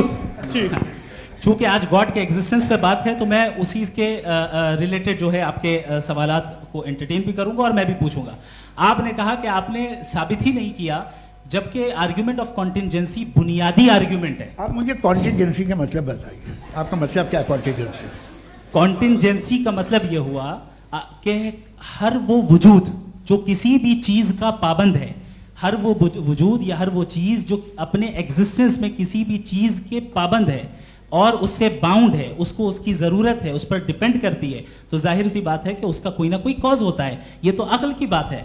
ये आप रीजनिंग की बात करते हैं, मैं वही कर रहा हूं। दूसरी चीज, आपने ये बात कही कि इतने बिलियन लाइट ईयर्स दूर है, उसका मेरा क्या लेना देना। फिर मेरे ख्याल से आपको ये नहीं कहना चाहिए I think therefore I am an atheist. आपको सोचना चाहिए, सिर्फ आप एक लिमिटेड दायरे में रहकर नहीं सोचें, बल्कि बाहर निकलकर सोचें।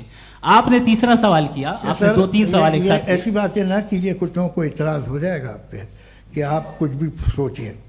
ये इजाजत आपको है नहीं, मुझे है।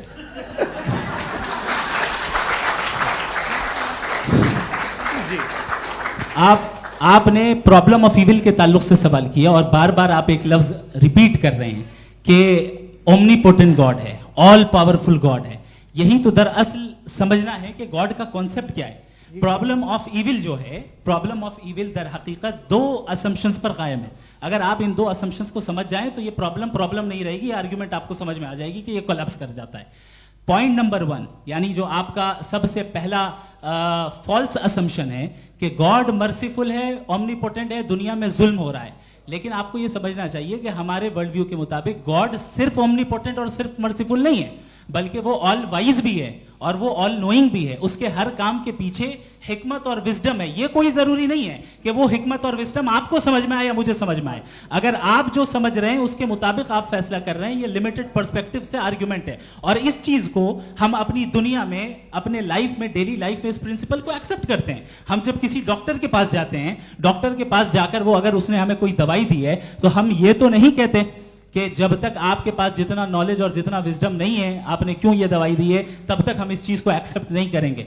नहीं कहते, हम उसकी अथॉरिटी को तस्लीम करते हैं। क्यों? क्योंकि उसकी हम जानते हैं कि वो नॉलेजेबल है, वो विजडम वाला है, हमसे ज्यादा नॉलेज और हमसे ज्यादा विजडम है। बताएं सर। नहीं, डॉक्टर में और खुदा में बड़ा डिफरेंस है। डॉक्टर पढ़ा लिखा होता है, एक तो मैं उसकी बात सुनूंगा। दोयम ये नहीं, कुछ जवाब तो ये भी नहीं है सर। प्लीज, अगर सब ऑडियंस से बोलने लगेंगे तो फिर मतलब नहीं सिविलाइज्ड बहस का। मतलब आप ये कहें कि चूंकि आप डॉक्टर पे बिलीव करते हैं इसलिए खुदा पे बिलीव किए, क्या ये मिसाल आपको समझाने के लिए आर्गुमेंट है, इस पे आपको एतराज नहीं है। तो सिंपल बात ये है कि मैं अगर ये यकीन कर लूँ कि एक ओमनीपोटेंट, उसकी मसलहत है, ये जो बच्चे मर रहे हैं ये मसलहत है उसकी, मुझे नहीं चाहिए थी मसलहत। उसकी मसलहत नहीं, यही तो समझना है, मतलब एक्सपीरियंस। अच्छा, इस आपने अभी मेरी बात पूरी सुनी नहीं। मैंने कहा आपका पूरा आर्ग्यूमेंट दो फॉल्स असम्पशंस पर है। एक फॉल्स असम्पशन मैंने बता दिया, दूसरा फॉल्स असम्पशन ये है कि इस दुनिया में इविल के होने का कोई गुड रीजन नहीं है, जबकि हमारे पास बाज रीजंस मौजूद हैं, हमारे पास बाज वजूहात मौजूद हैं। अगर इस दुनिया में इविल ना हो तो आप गुड को डिफाइन कैसे करेंगे? अगर जुल्म ना हो आप इंसाफ को समझेंगे कैसे? अगर तारीकी ना हो तो आप लाइट को समझेंगे कैसे? बहुत अच्छे। अभी और सुन लें, अभी और बाकी है। ये तो बात बहुत पसंद आई साहब मुझे कि जब तक रेप ना हो तब तक औरतों की इज्जत का ख्याल आपने मेरा जवाब पूरा सुना ही नहीं। जब तक के बच्चों का कत्ल ना किया जाए तब तक आपको बच्चों की मासूमियत की इज्जत। आपने पूरा जवाब सुना ही नहीं। क्या बात है, क्या आपने नुक्ता निकाला? आपने पूरा जवाब सुना ही नहीं। आप सुन लें, मेरी बात सुन लें। ये मैंने आपको एक चीज बताई। दूसरी चीज, इस दुनिया में हम आए हैं टेस्ट के लिए, हमारा टेस्ट हो रहा है और हर इंसान का अलग अलग अंदाज में टेस्ट होता है। और इस दुनिया में अगर इविल मौजूद है तो वो इविल जरिया है हमारे अंदर ह्यूमन नोबल क्वालिटीज को डेवलप करने का और अलग अलग फील्ड में प्रोग्रेस करने का। और अगर हमारे अंदर और इस दुनिया में इविल नहीं होता तो बताइए टेस्ट का मतलब क्या होता? अगर मैं अपने स्टूडेंट को एमसीक्यूज दूं और उसमें सिर्फ राइट आंसर लिख कर दे दूं और कहूं तुम्हारा टेस्ट हो गया, ये मीनिंगलेस है। इस दुनिया में अगर हम टेस्ट के लिए आए हैं तो जाहिर है गुड एंड इविल दोनों मौजूद है। तो अगर गुड एंड इविल दोनों मौजूद है तो ये इविल भी खुदा का बनाया हुआ है? जी हाँ, खुदा का बनाया हुआ है। लेकिन अच्छा, चलो अच्छी बात। जी बिल्कुल, तो बिल्कुल खुदा ने बनाया। अभी तो ये है कि जो मेजॉरिटी है दुनिया में वो इविल है, तो ये खुदा एक्चुअली इविल के साइड पे लग रहा है मुझे। बिल्कुल भी नहीं, मैं बताता हूं। मेजॉरिटी में तो वो है। क्या बात कर रहे हैं भाई आप? कोई भी जो मुंसिफ होगा, चाहे आपका अपना घर हो जिसके आप सबसे बड़े हैं, चाहे आपकी ऑर्गेनाइजेशन हो जो आप चलाते हैं, वहां पर आप इविल रखेंगे साबित करने को कि बाकी लोग शरीफ हैं? मेरी बात सुनिए। क्या ये आर्ग्यूमेंट ही गलत है? अगर कि जब तक के कोई इविल नहीं होगा तब तक के शरीफ आदमी शरीफ नहीं लगेगा। अगर एग्जामिनर गलत ऑप्शन दे रहा है तो एग्जामिनर इविल नहीं हो गया, जो गलत ऑप्शन को सेलेक्ट कर रहा है वो फेल होगा। क्रिएटर ने इविल को बनाया है लेकिन वो इविल नहीं है। अच्छा सुनिए मेरी बात, लेट मी कंप्लीट सर। जी जी। क्रिएटर ने इविल को बनाया है टेस्ट के लिए, वो इविल नहीं है। इविल वो होगा जो उसे इख्तियार करेगा। छुरी को बनाने वाला गलत नहीं होता है, छुरी का गलत इस्तेमाल करने वाला गलत होता है। रेप को कैसे गलत इस्तेमाल करते हैं? रेप इंसान के फ्री विल का नतीजा है। ये रेप कैसे गलत इस्तेमाल होता है? ये मुझे अब सुन लें, अब सुन लें। गलत इस्तेमाल होता है। हाँ मैं बता रहा हूँ ना, कैसे गलत? मैं बता रहा हूँ कि जो इविल इस दुनिया में मौजूद है उसके कई सारे तरीके हैं। एक तरीका इंसान का अपना फ्री विल है। अब अगर कोई रेपिस्ट रेप कर रहा है तो इसका गॉड का कसूर नहीं है, वो अपने फ्री विल का गलत इस्तेमाल कर रहा है, उसको सजा मिलनी चाहिए। अच्छा, और उसी के लिए जहन्नम बनाई गई है। ये फ्री विल का भी बड़ा चक्कर। आप जब कोई बुरा काम करते हैं या कोई बुराई होती है तो ये कहा जाता है कि ये फ्री विल है। 7 billion free wills are moving on this planet. 7 billion free will. और एक आदमी अपनी फ्री विल से मुझे कत्ल कर दे तो मैं खुदा की मर्जी से मरा हूं कि इसकी फ्री विल की वजह से? मेरी मौत खुदा के हाथ है या ये फ्री विल वाले के हाथ है? खुदा ने फ्री विल का निजाम बनाया है और उस निजाम का गलत इस्तेमाल करके कोई आपको मार रहा है, इस्तेमाल करके मेरा कत्ल कर देता है। अब मेरी मौत का जिम्मेदार कौन है? वो इंसान जिम्मेदार है। वो इंसान। जी। तो ये कहना कि और उसको सजा मिलेगी। तो अब आप आगे चलिए कि ये तय करना कि अल्लाह ही या अल्लाह ने खुदा ही जिंदगी देता है, खुदा ही मौत देता है, ये गलत है। बिल्कुल गलत नहीं है। हाँ, नहीं, निजाम उसी ने बनाया फ्री विल का। निजाम मौत और हयात का उसी ने बनाया। You are contradicting yourself. अभी आपने कहा कि एक आदमी ने फ्री विल से आपको मार दिया, इसमें उसे फ्री विल दी गई थी, उसने गलत इस्तेमाल किया। 7 billion free wills are moving on this planet और आप चाह रहे हैं कि मैं सिर्फ खुदा का ध्यान करूं। ये 7 बिलियन फ्री विल्स को मुझे लुक आफ्टर करना पड़ेगा कि नहीं? ये तो तबाहियां कर रही हैं और तबाहियां ज़्यादा हो रही हैं। बिल्कुल। तो अगर आप बताएं अगर खुदा नहीं है फॉर एग्जाम्पल, तो आप इविल को कैसे डिसाइड करेंगे? यानी how can you define evil objectively without God?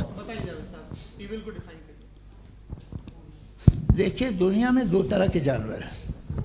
एक जो अकेले रहते हैं जंगल में और एक जो ग्रुप्स में रहते हैं। ग्रुप में जो भी रहेगा, चाहे वो आपका फाउंडेशन हो, चाहे कोई क्लब हो, चाहे कोई पॉलिटिकल पार्टी हो, चाहे कोई यूनिट हो, उसमें आपको इंटरैक्ट करने के रूल बनाने पड़ेंगे। यानी लोग तय करेंगे। लोग तय करेंगे। अगर लोगों ने यह तय किया कि किसी का रेप करना सही, आप जस्टिफाई करेंगे? नहीं, आपका फाउंडेशन तो ये हो गया ना कि लोग ही विल डिसाइड करेंगे। नहीं। अरे दुनिया में ऐसे ग्रुप्स हैं जो रेप को जायज़ मानते हैं सर्टेन हालात में। मैं डिटेल में नहीं जानूंगा, आप भी जानते हैं। ये जो आईसिस वाले थे जिन्होंने क्या किया था, तो उन्होंने क्या किया उसका खुदा से कोई ताल्लुक नहीं है सर। मैंने सिंपल सवाल किया कि इविल को आप डिफाइन करते कैसे हैं? आगे वापस आइए जी। आप साथ में तभी रह सकते हैं जब कुछ आप ऐसे उसूल डेवलप करें जिसमें हर एक का बेसिक तहफ़्फ़ुज़, हर एक का बेसिक राइट हो और हर एक को कोई आराम मिले। यही तरीक़ा है किसी भी ऑर्गेनाइजेशन जिसमें एक से ज़्यादा लोग हैं और वो ऐसे चलती है ज़िंदगी। उसमें अगर आप गड़बड़ करेंगे तो तबाही होगी, नुकसान होगा, बर्बादियाँ आएंगी।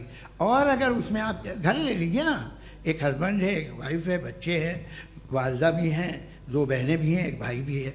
अब इसमें कोई निज़ाम आपको चाहिए साथ में रहने का और एक दूसरे पे भरोसा रहे, एक दूसरे के बहीख्वाह हों, एक दूसरे की मदद करें, ऐसी जिंदगी। सर आपकी बात आ गई। आप ये कह रहे हैं कि लोग डिसाइड करेंगे क्या सही है क्या गलत है, यही है? मेजॉरिटी डिसाइड करेगी क्या सही है क्या गलत है? अरे भाई बिल्कुल।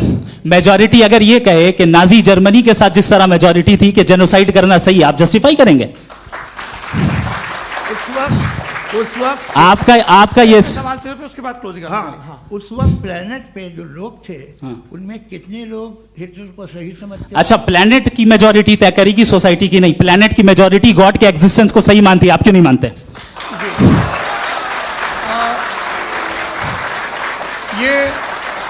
हेलो ये क्रॉस क्वेश्चन का राउंड यहाँ पर समाप्त होता है। और ये बड़ा अच्छा है कि इस तरह से फ्रेगमेंट कर दिया गया है ताकि जो मरकरी ऊपर जा रहा है नीचे जवाब दे दूं। जी। प्लेनेट की ज़्यादातर मेजॉरिटी कुछ दूसरे मजहबों के खुदा को मानती है।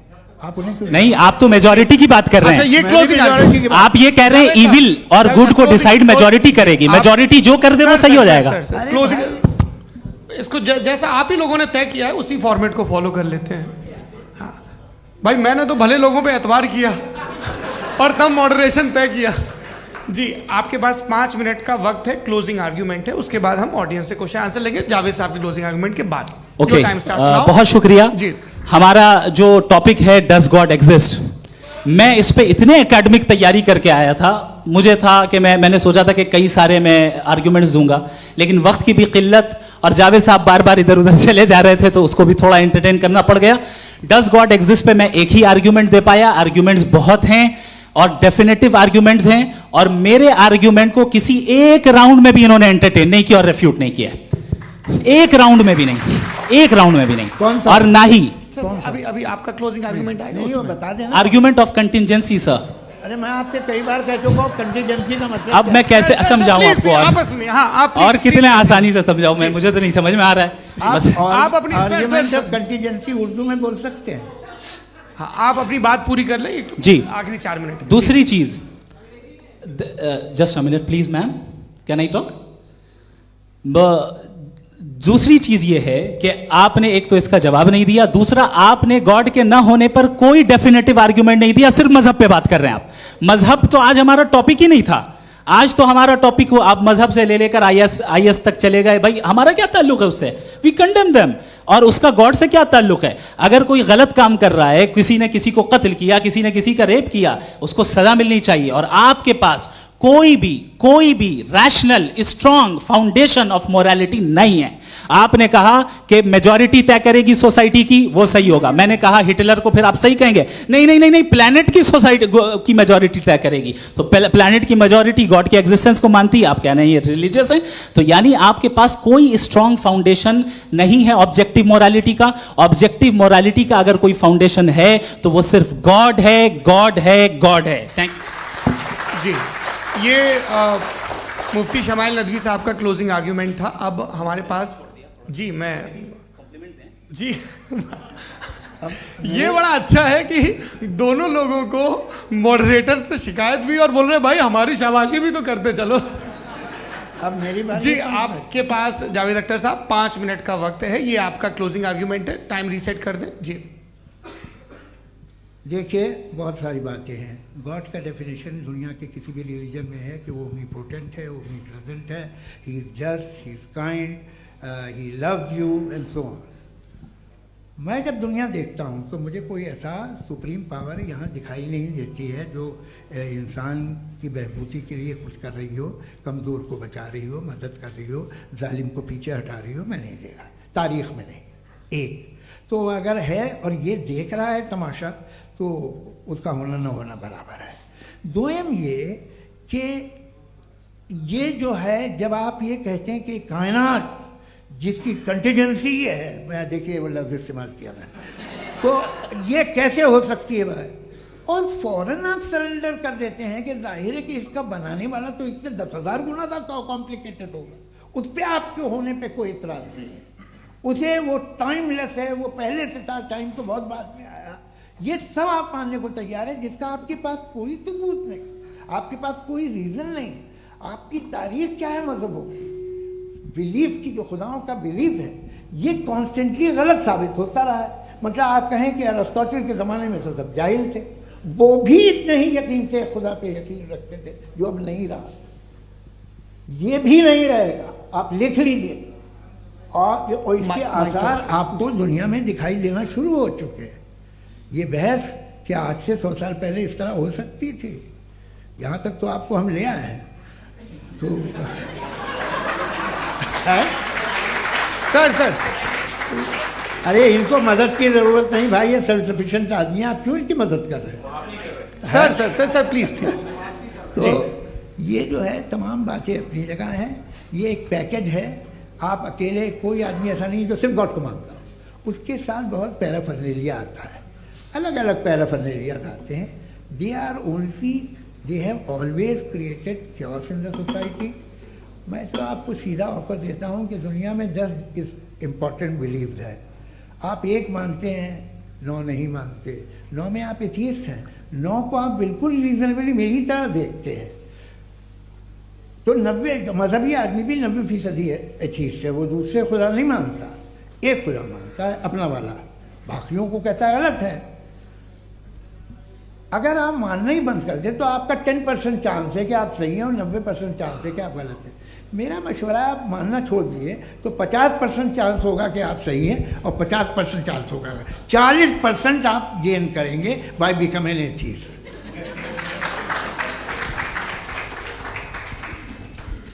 ये एक फरसूदा ख्याल है, ये ख़त्म हो रहा है। हो सकता है मेरी ज़िंदगी में ना हो, लेकिन ये हो जाएगा। जो बातें ये इनको आप मेटाफिज़िकल ये वो ऐसे रिस्पेक्टेबल टर्म दे दिए, ये तो उन लोग के हैं जिन्हें ना फिज़िक्स मालूम थी ना मेटा मालूम था, ये उन्होंने आपको दिए हैं। जी बहुत शुक्रिया आप दोनों लोगों का। और अब इस बातचीत का आखिरी राउंड शुरू होगा, डज गॉड एग्जिस्ट की ये बहस मुफ्ती शमाइल नदवी और जावेद अख्तर साहब के बीच। आप लोग अपने अपने हाथ ऊपर करेंगे, मैं यहाँ से तय करूँगा। और माइक हमारे पास है क्या? एक ही माइक है ऑडियंस के लिए? 2 माइक है, एक इस तरफ एक इस तरफ, ठीक है। तो जी सबसे पहले हमारी सहयोगी हैं मारिया शकील जी, पूछिए सवाल।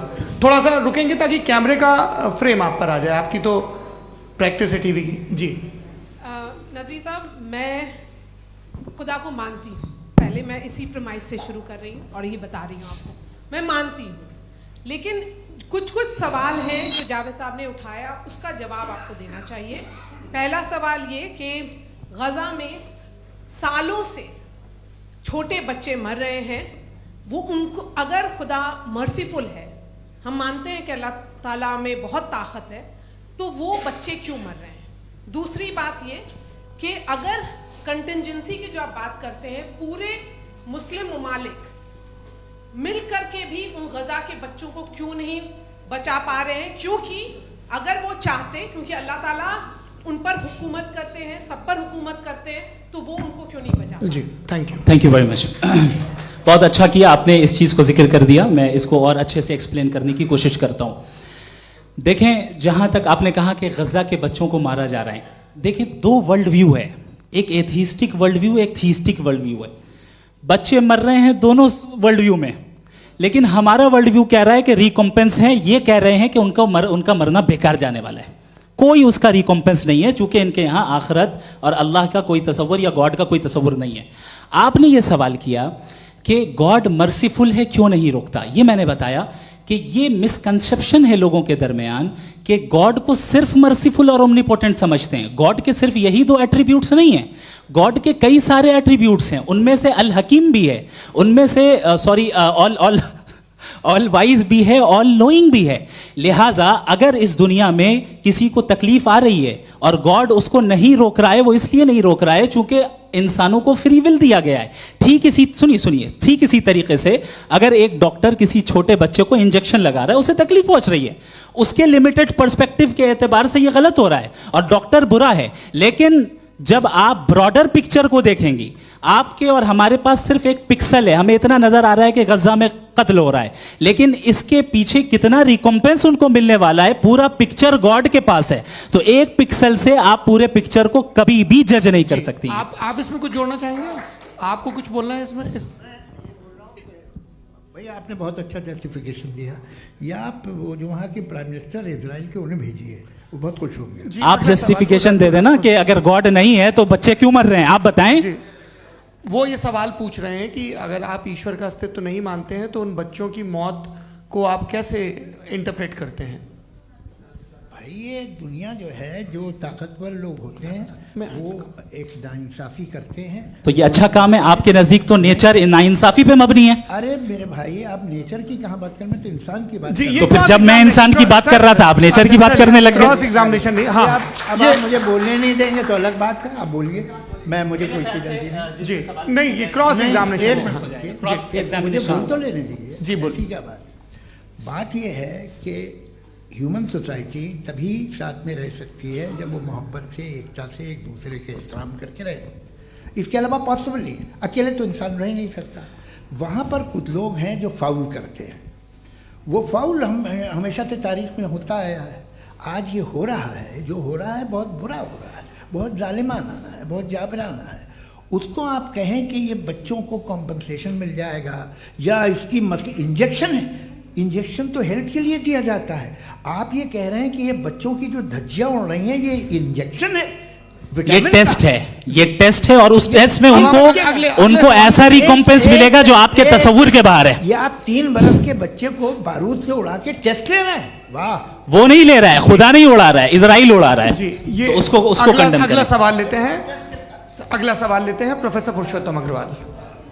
मुफ्ती साहब, एक निवेदन आपसे है कि कम से कम थोड़ा सा माइक क्लोज एक रिलीजियस और फिलोसफिकल कर मैं प्लीज। एक रिलीजियस और फिलोसफिकल ट्रेडिशन है जो ब्रह्मांड को यानी यूनिवर्स को ही अंतिम मानती है। सर्वम खलु इदम ब्रह्मम, this is Chhandogya Upanishad, and it completely rules out the existence or necessity, आपके शब्दों में necessity of a creator, the creation itself is the creator. तो एक मिनट प्लीज। दूसरा जो सवाल आपने अभी जो आप बार बार कह रहे हैं कि भगवान विद्वान भी है, वाइज, सब जानने वाला, तो अगर विजडम में दुनिया भर के पापों और अत्याचारों को बर्दाश्त करना शामिल है, तो फिर इसका मतलब ये हुआ कि अगर मैं फ्री विल से उसको अपोज करता हूं तो ईश्वर की विजडम और मेरी फ्री विल में कॉन्ट्राडिक्शन है। Because when I am opposing whatever is happening in Gaza, then I am opposing the god's will और गॉड्स विजडम।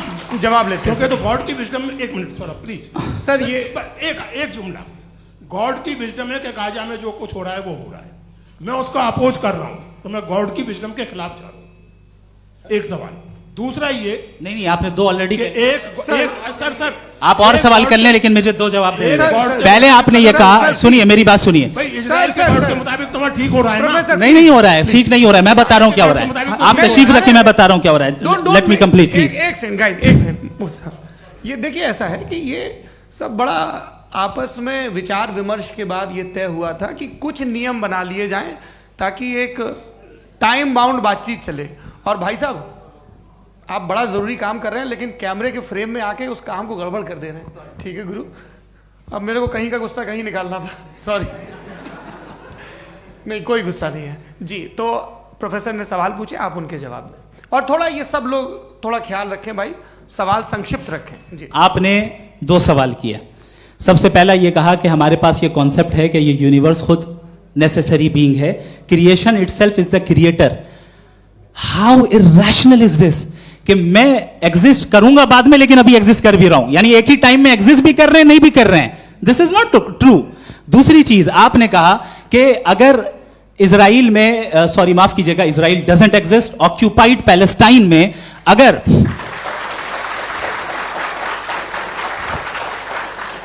ऑक्यूपाइड पैलेस्टाइन में बच्चों को मारा जा रहा है फ्री विल की वजह से और गॉड नहीं रोक रहा, ये कॉन्ट्रडिक्शन है। ये बताइए कि एक एग्जाम में एक बच्चा गलत आंसर लिख रहा है, सुनिए, एग्जामिनर चाहे तो रोक सकता है, क्यों नहीं रोक रहा है? ये कॉन्ट्रडिक्शन है, ये कॉन्ट्रडिक्शन नहीं है। माइक नहीं सर, ये आपस में जी, ये क्या आपका सवाल? माइक दीजिए। फ्री विल दिया गया है टेस्ट के लिए, अकाउंटेबिलिटी के लिए। अगर फ्री विल नहीं होता तो आप कहते हैं हमें रोबोट बना दिया गया। नॉट मिसरिप्रेजेंट माय पोजीशन, आपकी जो भी पोजीशन, मैं अपनी फ्री विल के नाते, अपने ह्यूमन विजडम के नाते गाजा में हो रही अत्याचार का विरोध करता हूं। बिल्कुल करना चाहिए। आपके हिसाब से मैं गॉड की विजडम का विरोध कर रहा हूं? बिल्कुल नहीं, जो हो रहा है गॉड, बिल्कुल भी नहीं, बिल्कुल भी नहीं। उसका वहां पर गाजा में कत्ल होना ये इंसानों के गलत इस्तेमाल का नतीजा है, फ्री विल के इस्तेमाल का नतीजा है। गॉड इसका हुक्म नहीं देता, उससे रोकता है। यही तो मसला है ना, आपके लिए कॉन्सेप्ट क्लियर नहीं नहीं भाई, आपने तो बताया था इंजेक्शन लगाने से बच्चे को तकलीफ होती है, ये इंजेक्शन लगा। सर आप ऐसे रेटोरिक स्टेटमेंट दे तब तो कोई मसला नहीं समझते रहेंगे। This is a rhetoric statement, this is not a logical argument sir. I am sorry, I am sorry. आखिरी 30 मिनट बड़े मुश्किल होने वाले हैं जी। मुफ्ती साहब आगे बैठे हैं, इनको माइक दीजिए। हाँ तरुण, माइक आप अपने पास रखिए, आपको कैमरे का फ्रेम पता है जी। सबसे पहले दोनों को मुबारकबाद। एक सर अपना आप नाम बता दें। आप अमेरिका में शिकागो में रहते हैं, इतना मुझे याद है। बताया आपको, यासिर नदीम अलवाजदी मेरा नाम है। जावेद सर आपसे एक क्वेश्चन है इन्फिनिट रिग्रेस के ताल्लुक से। एक हाइपोथेटिकल सिनेरियो है, मसलन अगर आप सर माइक थोड़ा सा प्लीज क्लोज रखिए जी। अगर आप शायर इसलिए हैं कि आपके कोई उस्ताद शायर थे, और वो इसलिए शायर थे कि उनके कोई उस्ताद शायर थे, और इसी तरीके से हम माजी में पीछे चलते चलते चले जाएं और कहीं ना रुके, तो माफ कीजिएगा आप कभी शायर नहीं हो सकते। लेकिन आप शायर हैं, आपका शायर एग्जिस्ट करता है, इसका मतलब ये है कि आप कहीं ना कहीं रुके हैं। तो मेरा सवाल ये है कि क्या आप इन्फिनिट रिग्रेस ऑफ कॉजेस को लॉजिकल फैलेसी मानते हैं या नहीं मानते? हाँ या ना?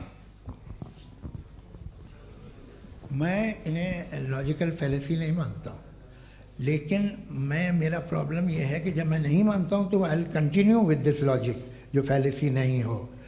आप एक जगह रुक जाते हैं जाके, आप कहते हैं ये गेंद कैसे बनी, ये जजीरा कैसे बना, ये समंदर कैसे बना, ये ज़मीन कैसे बनी, और अचानक गॉड पे जाके आपको ब्रेक लग जाता है।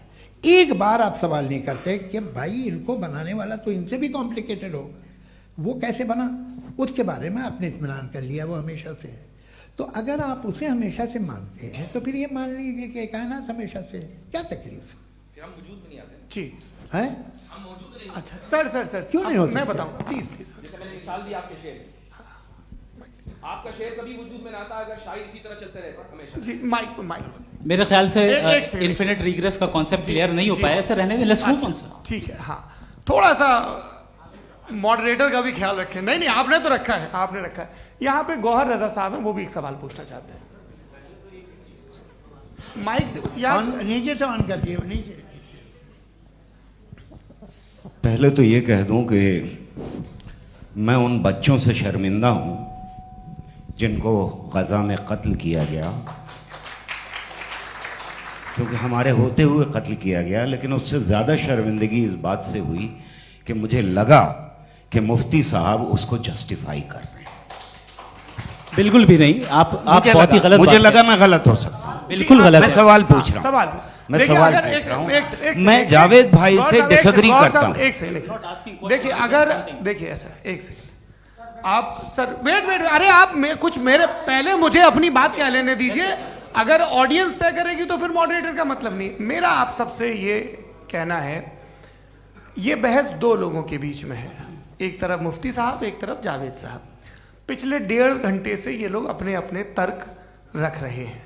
आपकी इनसे इत्तेफाकी हो सकती है, ना इत्तेफाकी हो सकती है। मेरे उस्ताद मुझे सिखा गए हैं कि मुखामुखम में असहमति की गुंजाइश बची रहनी चाहिए। अगर मैं आपकी बहुत इज्जत करता हूं गौहर साहब, आपने जो कमाल की किताबें लिखी, साइंटिफिक टेम्परामेंट, लेकिन मेरी ये गुजारिश है आप सबसे कि यदि आप इन लोगों ने जो बोला उन पर टिप्पणियां करेंगे तो ना वक्त की पाबंदी रहेगी ना वो अनुशासन। आप सवाल पूछ लें, उस सवाल में जो बात आ जाए वो आ जाए। मैं जावेद साहब से डिसएग्री करता हूं, इसलिए जावेद साहब से सवाल पूछ रहा हूं। आपका सवाल जावेद अख्तर साहब से। और सवाल ये है मेरा कि जावेद साहब ने कई बार लॉजिक का इस्तेमाल किया कि साइंस में लॉजिक है और रिलीजन में लॉजिक नहीं है। मेरा ख्याल ये है कि रिलीजन में भी लॉजिक है, लेकिन उस लॉजिक की बेसिस ये है कि आप रुक जाते हैं, जिसका जिक्र जावेद साहब ने बार बार किया, यानी खुदा के तसव्वुर पे आते हुए, गॉड के तसव्वुर पे आते हुए रुक जाते हैं। और इसमें सवाल पूछना मतलब फॉरबिडन होता है। सवाल यह है कि क्या जावेद साहब इससे एग्री करते हैं कि साइंस की लॉजिक अलग है और रिलीजन की लॉजिक अलग है? बताइए सर। देखिए 3 चीज़ें हैं, साइंस है, एक है मंतिक है, इस्तिदलाल है, और एक जो है कुछ भी नहीं है, फेथ है, अकीदा है। मैं अकीदे की लॉजिक का कायल नहीं हूँ। मुझे आप इस्तिदलाल से, लॉजिक से, रीज़न से समझाइए, मैं मानने को तैयार हूँ, मेरा क्या नुकसान होगा। लेकिन ये कि अकीदे पे मैं नहीं जा सकता हूँ। अकीदे का मतलब है कि तुम ये मान लो, सवाल ना करो, ये नहीं। आप सारी बातें करके, बड़ी साइंटिफिक बातें करके एक जगह जाके खुदा के वजूद पे रुक जाते हैं, सरेंडर कर देते हैं। मैं सरेंडर करने को तैयार नहीं। दैट्स ऑल जी। ये आगे सर बैठे हुए हैं, इनको माइक दीजिए। भाई वो आप पूछना चाह रहे थे ना भाई? हाँ नहीं मैं ये थैंक यू जी। आपका नाम? आसिम इफ्तिखार। आसिफ जी, पूछिए। सर जावेद सर से सवाल है कि आपने अपने क्लोजिंग माइक थोड़ा करीब रखिए। अपने क्लोजिंग स्टेटमेंट में ये बात कही थी कि मज़हब का जो फ्यूचर है वो ज़्यादा दिन नहीं जाने वाला है। लेकिन मैं देख पा रहा हूँ कि जो ऑक्सफोर्ड यूनिवर्सिटी की एक स्टडी है 2011 में हुई है, जिसके 50 एकेडमिशियंस ने इसको अंजाम दिया था, उसमें वो ये कहते हैं कि जो फेथ इन गॉड है वो इनबिल्ट है ह्यूमन नेचर के अंदर, जिसको हम कहते हैं फितरत के अंदर शामिल है वो। और वो ये कहते हैं कि अगर कोई ये समझता है कि मज़हब को वो ख़त्म कर देगा तो ये उसकी गलत फहमी है। तो आप इसके बारे में, इस स्टडीज़ के बारे में क्या कहते हैं? ठीक है, मैं उनसे एग्री नहीं करता हूँ। वो कौन से प्रोफेसर होंगे, ऐसा उनके क्या पास डेटा है, इन्होंने डेटा के बेस होगा। डेटा क्या हो सकता है? फ्यूचर का डेटा तो नहीं हो सकता ना उनके पास, प्रेजेंट का डेटा हो सकता है। डेटा आपने सुना 100 साल पहले का बाद का डेटा? मैंने तो नहीं सुना आज तक। तो आज उनकी ये राय है और होगी राय, ठीक है, दुनिया में तरह तरह की राय है लोग, लेकिन मैं समझता हूँ कि वक्त के साथ इंसान ज़्यादा से ज़्यादा रीजनेबल और लॉजिकल होता जा रहा है। आज आप देखिए वेस्टर्न यूरोप में क्या परसेंटेज है नॉन बिलीवर्स की, बहुत हाई, वहाँ चर्च खाली पड़े होते हैं। तो अल्टीमेटली तो इंसान कोई ऐसी बात बहुत अरसे तक नहीं मान सकेगा, चाहे गलत या सही, जो उससे उसके दिमाग को, उसके जहन को, उसके लॉजिक को अपील न करे। वो कह रहे हैं तो ऑक्सफोर्ड के होंगे तो कैम्ब्रिज के होंगे, तो मुझे क्या लेना देना, उनका डेटा मुस्तकबिल का नहीं हो सकता है। जी दीपक, हाँ पूछिए। मैं आऊँगा, अभी पीछे की साइड भी आऊँगा, माइक वहीं भेजूंगा 2-3 साल के लिए। जी जावेद साहब, आपसे सवाल है। नमस्ते। अरे भाई सर, अगर आप ही लोग को तय करना है तो फिर 200 लोग तय कर लें। ये एक साथ नहीं sir, please don't do this sir. Everybody has a right sir, but we can only take selected questions. No sir, ये यंग लोग भी हैं से। तो इनकी ये अब उतने यंग, भाई आप यंग हैं कि नहीं हैं? एक मिनट, वो कह रहे हैं वो भी आइए, यंग हैं पूछ रहे हैं साहब, भाई। आप उनकी नौजवानी पर दावा उनको ही करने थे। हाँ मुफ्ती साहब आप यंग, हाँ पूछे। अरे भैया सर, मेरा सवाल ये है, कुछ इनसे भी तो पूछो। जी नहीं, बस आपसे एक सवाल है। जैसे थीस्टों के पास अपने जो ईश्वर को मानते हैं, उनके पास अपने सोशल गेट टुगेदर्स हैं। 5 रोज़ आज क्रिसमस आने वाला है, होली है, दिवाली है, ईद है। एथिस्ट क्या ऑफर कर रहे हैं? मतलब मैं इनकी दुकान से बोलूं, मैं आना चाहता हूं उस तरफ, पर मैं अट्रैक्ट नहीं हो पा रहा हूं। मैं सोशल गेट टुगेदर्स क्या है आपके पास? वो ये कह रहे हैं कि जो धार्मिक लोग हैं, अलग अलग धर्म के लोग, उनके उत्सव त्योहार कांग्रेगेशन बहुत हैं। अब आपको मैं एक सुनाता हूँ, यहाँ हिस्टोरियन भी बैठे हैं। मृदुला जी, आप बताइएगा सही है कि नहीं। ये एक कॉन्स्टेंटाइन, एक ग्रीक रोमन बादशाह था, जो क्रिश्चियनिटी आने के 400 साल बाद उसने डिसाइड किया कि मैं क्रिश्चियन हो जाऊंगा, मेरी पूरी स्टेट कैंसिल हो जाएगी। उस ज़माने में ऐसे ही होता था, राजा जो धर्म इख्तियार करता था वो जनता भी कर लेती थी, इसलिए कि वो हो गया था बैंकक्रप्ट। और उसे जो मेडिटेरियन कोस्ट के रिच क्रिश्चियन वो थे मर्चेंट, उससे पैसा चाहिए था। तो उसने कहा यार क्रिश्चियन हो जाओ। तो उसने अपने वजीर से कहा कि भाई ये हिस्ट्री है कि अब हम लोग क्रिश्चियन हो जाते हैं। पहले सर हो जाएंगे, कोई प्रॉब्लम नहीं है, लेकिन एक प्रॉब्लम ये है कि 17 दिसंबर से 25 दिसंबर तक जो पेगन फेस्टिवल होता, जो पेगन्स थे वो लोग, जो फेस्टिवल होता है वो बंद हो जाएगा, इसलिए कि हम क्रिश्चियन हो गए तो होगा नहीं। तो वो बच्चों को बहुत बुरा लगेगा, पब्लिक को बहुत इन्जॉय करते हैं, खासतौर से 25 को मेन डे। तो उसने कहा हाँ ये तो सही कह रहे हो। ये जीसस क्राइस्ट की पैदाइश कब थी? पहले साहब वो अप्रैल में थी। नहीं, कट करो, वो 25 दिसंबर को है। यह हकीकत है जी। और 400 साल बाद क्रिश्चियनिटी के अप्रैल से दिसंबर ले आए, और इसलिए कि यहाँ पेगन फेस्टिवल होता था। अब मनाते हैं आप आराम से। ये जो सारे फेस्टिवल हैं, ये रिलीजन से, हर एक को एक इंटरटेनमेंट डिपार्टमेंट चाहिए होता है अपनी कंपनी चलाने के लिए। तो ये रिलीजन ने, ये सेकुलर त्यौहार थे जिन्हें रिलीजन्स ने ले लिया है। ये मौसम के थे, फसलों के थे, किसानों के थे, उसको आपने लेके रिलीजियस रंग दे दिया। ये कोई रिलीजन से थोड़ी आए आप। अच्छा हमें देखिए, हम तो मुल्द हैं, हम ईद मनाते हैं, हम दिवाली मनाते हैं, हम होली मनाते हैं, हम क्रिसमस मनाते हैं। बम्बई की फिल्म इंडस्ट्री की सबसे बड़ी होली हमारे घर में, सबसे बड़ी ईद हमारे घर में। वो हमारे सोशल वो है, हमारे हेरिटेज है। ऐसा थोड़ी है कि we will throw the baby along with the water. ये तो अच्छी चीज़ है, इन्हें रखो, जो बेकार है फेंक दो।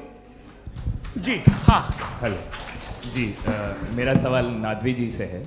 जैसा कि आपने बोला कि गॉड टाइम के भी परे हैं, और गॉड इतनी कॉम्प्लेक्स चीज़ है कि उसे ह्यूमन माइंड समझ नहीं सकता, और गॉड ने अर्थ पे फ्री विल भी दे दी है।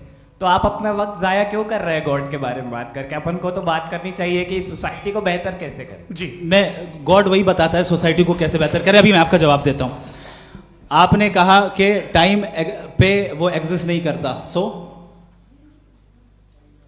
मेरा सवाल ये है कि जैसा आपने बोला कि गॉड बहुत ही कॉम्प्लेक्स चीज है। मैंने कहा ही नहीं कि कॉम्प्लेक्स है, तो आपके अल्फाज हैं।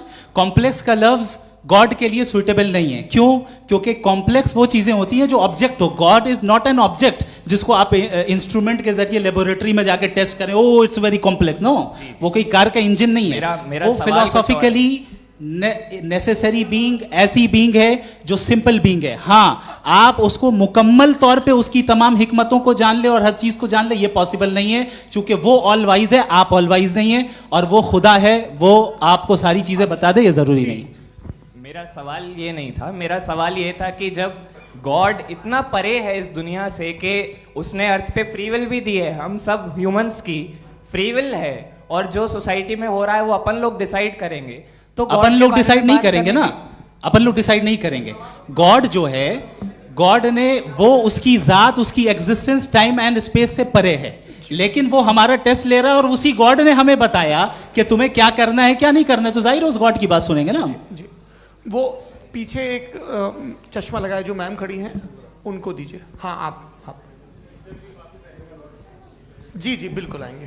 देखिए मैं कोशिश कर रहा हूँ सब तरफ जाने की। हाँ, उनको दीजिए माइक। जी, हेलो सर, मैं ओमनी प्रेजेंट नहीं हूँ, टाइम पाबंद हूँ और जहां तक कोशिश कर सकता हूँ करूंगा। जी, अपना नाम बताइए। मेरा नाम उर्सुला है, मैं दिल्ली यूनिवर्सिटी की एक स्टूडेंट हूँ और मैं स्टूडेंट फेडरेशन ऑफ इंडिया से हूँ। मेरा सवाल मुफ्ती जी से है कि इस हॉल के इस कमरे में बैठ के हम लोग रेप की मोरालिटी के बारे में फिलोसफिकली बात तो कर सकते हैं, बट असलियत ये है कि रोज़मर्रा की ज़िंदगी में औरतें रेप के थ्रू गुजरती हैं, और हम लोग सिर्फ नंबर्स पे इस तरह नहीं देख सकते, क्योंकि कितनी औरतें हैं इन कंट्रीज़ में जहाँ पे आप बता रहे हैं कि केसेस कम हैं, जिनका एक्सेस है कि वो जाके केस फाइल कर सकें। कितनी औरतें हैं जो जिनको काम करने की आज़ादी है उन कंट्रीज़ में। यूरोप में ये आज़ादी आ गई, यूरोप में ये रूल्स आ गए, तो हम आज उसके बारे में बात कर पा रहे हैं। जी, जवाब।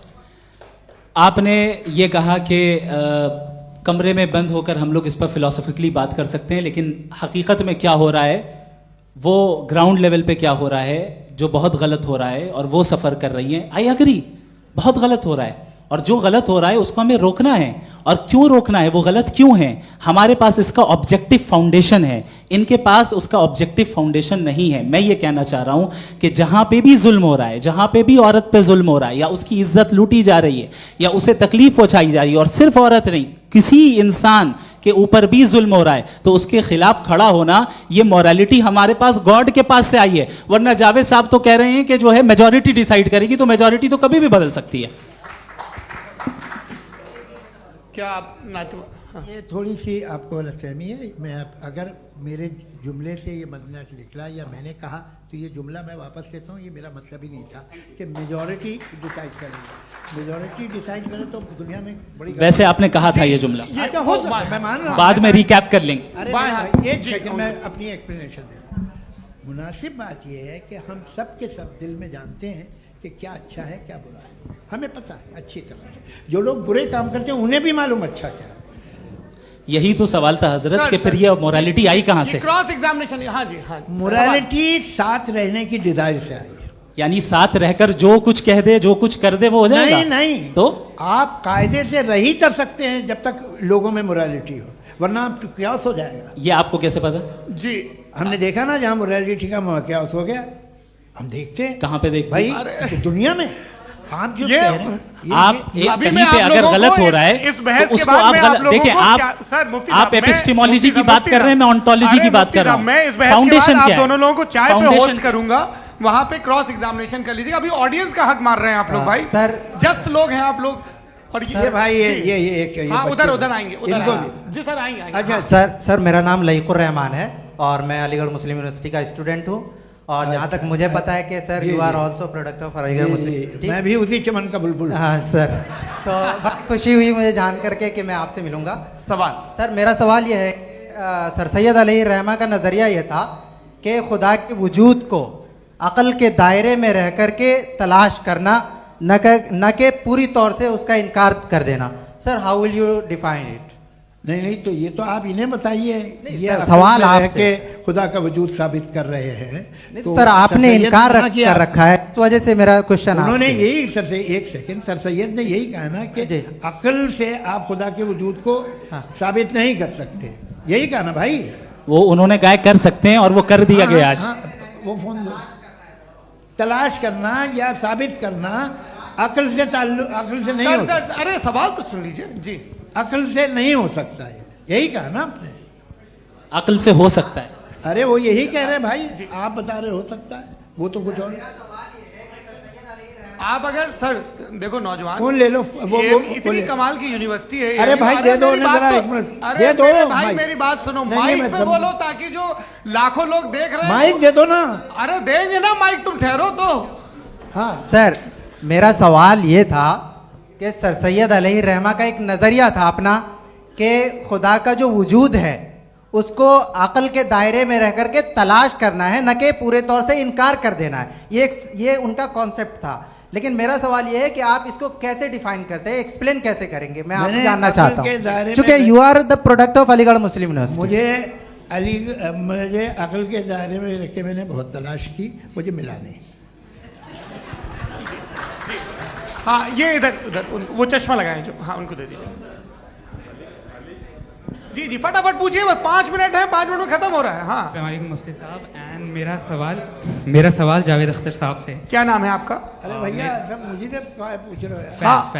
फैज पूछिए फैज साहब। तो मेरा सवाल ये है कि अभी जो एथियस्ट है वो problem of evil argument use कर रहे हैं अगेंस्ट मुस्लिम्स, राइट? कि इस दुनिया में इतना सारा इविल है और अगेंस्ट मुस्लिम तो यहाँ अगेंस्ट थियस्ट। हाँ थोड़ा सा करेक्ट कर लीजिए भाई, पूरी मशक्कत ही इसी बात की थी कि किसी एक मजहब पे बात ना टिके। जी, तो बेसिकली ये आर्गुमेंट ऐसा है कि इस दुनिया में इतना ज़्यादा ईवल एग्जिस्ट करता है और अगर एक ऑल गुड गॉड है तो वो रोकता क्यों नहीं है? लेकिन इस सवाल में एक हिडन अजम्पशन ये है कि इस दुनिया में ईवल एग्जिस्ट करता है। अब एथियस्ट ये कैसे ऑन्टोलॉजिकली प्रूव कर सकते हैं कि इस दुनिया में ईवल एग्जिस्ट करता है? मैं आपको बताता हूँ, थोड़ा सा समझा। नहीं सर, हम लोग इनको सुनिए। नहीं please don't do that. I want to explain ontologically. हम समझ गए सर, इनको अब जवाब देने दीजिए। अच्छा सवाल पूछ लो। मैं अभी तक क्या था वो मैं थोड़ा सा ऐड ऑन कर लेता हूँ। तुम गुरु, तो हम जब इसका राउंड 13 करेंगे ना तब तुमको स्टेज पे बिठाएंगे। जी तो हाँ जल्दी से। तो देखिए एथियज्म के हिसाब से सब कुछ रैंडमली बन गया है, सब कुछ एटम्स और मॉलिक्यूल्स है। एक पत्थर में और मुझ में सिर्फ इतना फर्क है कि हम लोग एटम्स और मॉलिक्यूल्स का अलग अलग रीअरेंजमेंट है। अब एक पत्थर को कोई इंसान तलवार से 2 टुकड़ों में काटते या मुझे, according to atheism it is same, there is no evil and good according to atheism. जी अच्छा, फैज साहब का सवाल ये है कि हाँ कोशिश भी करते तो इससे गलत सवाल नहीं कर पाते। एक लाइफ फॉर्म है और लाइफ फॉर्म में फीलिंग्स हैं, मतलब लाइफ फॉर्म सुनता है, देखता है, टेस्ट कर सकता है, फील कर सकता है। तो उसकी जो ये जो क्वालिटी इस बबल में आ गई है तो वो जानवर में भी है, इंसान में भी है। तो जाहिर है कि उसे कोई तकलीफ पहुंचेगी, तो चूंकि उसके पास वो सेंसिटिविटी है तो मैं करेगा। पत्थर में वो सेंसिटिविटी नहीं है। तो ये क्या सवाल हुआ कि अगर पत्थर को काटा तो पत्थर को तकलीफ नहीं होती, तो आपको काटे तो आपको क्यों तकलीफ हो? बैठ जाइए। जी हाँ अगला सवाल। हाँ पूछे जी जावेद अख्तर साहब। अरे भैया सब आप लोग मुफ्ती साहब को छोड़ रहे हैं, तो मेरे ही पीछे पड़े हैं क्या? फिर चलो बोलो भाई। You asked how God can exist when children die in Gaza. Huh? You asked how God can exist when children die in Gaza, and you also mentioned the rise of atheism in Europe. But the same events also are leading many atheists and non-believers to turn towards faith. How do you interpret this contradiction, where suffering pushes some away from God, yet brings others closer to belief? आपको एक बात बताऊं, दुनिया perfect तो कहीं भी नहीं है, हर जगह कुछ खामियां हैं। बेटा एक मिनट, आप ही को कहेंगे, देखो वो तो कुछ खामियां, कमज़ोरियां, खराबियां सब जगह है। लेकिन अगर देखोगे ईमानदारी से कि दुनिया सबसे ज़्यादा महज़ब कहाँ है, एक आम शहरी को कहाँ हुकूक हासिल हैं, वो बोल सकता है, अपनी मर्ज़ी से काम कर सकता है, अपनी मर्ज़ी से राय दे सकता है, हुकूमत के ख़िलाफ़ बोल सकता है, बरसरे इक़्तिदार लोगों के बारे में बोल सकता है, सरमायादारों के ख़िलाफ़ बोल सकता है। तो आपको ये स्कैंडिनेवियन कंट्रीज़ में मिलेगा, वेस्टर्न यूरोप में मिलेगा। मैं नहीं कह रहा वो परफेक्ट है, बिल्कुल नहीं, वहाँ बहुत ख़राबियाँ भी हैं, परफेक्ट तो कोई। लेकिन जिन जिन मुल्कों में, लैटिन अमेरिका देखो, गल्फ़ देखो, वहाँ पर आपको ये ज़रूर है कि रेप नहीं होते होंगे। रेप की ज़रूरत क्या है भाई? उसको तो ख़रीद लो, घर में रखो, सड़क पर रेप करने की क्या ज़रूरत है? मगर सुनिए, मगर हकीकत ये है कि वहाँ शख्सी आज़ादी राय देने की, बोलने की नहीं है। जी ये एक आखिरी सवाल मुफ्ती साहब से। हाँ मैम, इनको माइक दीजिए। शुक्रिया। मेरा नाम मनीषा है, मैं हरियाणा से आई हूँ। मैं मुफ्ती साहब से एक बात पूछना चाहती हूँ। आप बार बार जावेद साहब को कॉन्ट्राडिक्ट तो कर रहे हैं कि आपने ये कहा, लेकिन आप भी अजम्पशंस के बेसिस पे बात कर रहे हैं। आपने खुदा के होने का कौन सा प्रूफ पेश किया है, खुदा की एग्जिस्टेंस का? अब इस सवाल को अलग रहने दीजिए, कौन एथीस्ट है कौन नहीं है। और दूसरी बात जो आपने एक छोटी सी कही थी कि ये फ्री विल का इस्तेमाल करता है इंसान अपनी, लेकिन इस फ्री विल का इस्तेमाल में मतलब खुदा ने ये दे दी सबको ये इजाजत कि वो कितना घिनौनापन और कितने ज्यादा खराब से खराब तरीके इस्तेमाल कर सकता है। जवाब सुनते जी। आप फ्री विल को मानती है ना, या अब कहती है कि फ्री विल नहीं है ना? मानती है ना? तो अब आपके पास इसका कोई एक्सप्लेनेशन नहीं है कि अगर एक इंसान उस फ्री विल का इस्तेमाल करके गलत काम कर रहा है और बच के अच्छी जिंदगी गुजार के निकल जा रहा है, उसका कोई रिकम्पेंस नहीं है। हमारे वर्ल्ड व्यू में जो इंसान गलत काम कर रहा है उसको भी रिकम्पेंस यानी उसका बुरा बदला मिलना है, और जो सही काम कर रहा है उसको सही बदला मिलना है। लिहाजा जो फ्री विल है वो इस तरीके से है कि एक लिमिटेड टाइम तक खुदा ने मोहलत दी है। ऐसा नहीं कि छूट दे दी, जो करना है करते रहो हमेशा। वक्त आएगा जब एग्जाम का टाइम खत्म होगा तब रिजल्ट आएगा। दौराने एग्जाम जबरदस्ती आपको नहीं बताया जाएगा। अरे भाई एक सेकंड जी, एक सवाल मुफ्ती साहब से मेरा है। मुफ्ती साहब से एक सवाल। रुक जाइए, आपसे फोन, आप इसके बाद आपसे माइक छीन चुका। बोलिए। मैं मुफ्ती साहब एक ही सवाल करता हूँ कि अगर जो हो रहा है फ्री विल से हो रहा है और एक दिन बरोज़ क़यामत इंसाफ होगा मैशर में वगैरह वगैरह, तो दुआ क्यों मांगते हैं लोग? दुआ मांगते हैं इसके मतलब है अभी भी उसने ये डिपार्टमेंट रखा है कि मैं रोजमर्रा की जिंदगी में बिल्कुल बिल्कुल ही कैन। तो तुम कैन हो, तुम मुझे नौकरी दिला देते हो, मेरे बेटे को ग्रीन कार्ड दिला देते हो, और 45,000 बच्चे मरते हो उन्हें रोकते नहीं हो। नहीं तो क्या आप ये कह रहे हैं कि इस दुनिया में जालिमों को कभी पकड़ ही नहीं होती है? अरे जो भी पकड़ होगी, वो बच्चे रोते हैं। बिल्कुल, देखिए मैंने अपने ओपनिंग स्टेटमेंट में यही कहा था कि जनाब जावेद साहब सिर्फ इमोशनल आर्गुमेंट देंगे। This is an emotional argument. ये छोटे मोटे इसके पीछे का रीजन मैंने बताया क्या है, देखिए इसके पीछे का रीजन क्या है मैंने बताया। मंच से आप लोगों को सज्जनों इसलिए कह रहा हूं ताकि थोड़ा सा आपके कॉन्शियंस पे जोर रहे कि आपको ऑर्डर बचा के रखना है। वक्त तय हुआ था, ये वक्त पूरा हुआ, आपने इतने धैर्यपूर्वक सुना, मैं आप सबका बहुत बहुत शुक्रगुजार हूं। यदि इन दोनों विद्वानों की इच्छा होगी तो कभी हम इस बातचीत का राउंड 2, राउंड 3, यही तो देखिए खूबी है इंसान की कि बहस मुबाहसे में वो पड़ा रहता है। आप लोगों ने बड़े धैर्य का परिचय दिया, बहुत बहुत शुक्रिया। इसी के साथ ये बातचीत यहाँ पे समाप्त होती है। आप लोग को मैं एक बात बता दूं, ये सारी बहस हो गई, अब मुफ्ती साहब और बड़े मुफ्ती साहब इन साथ के साथ मैं खाना खाने वाला हूँ।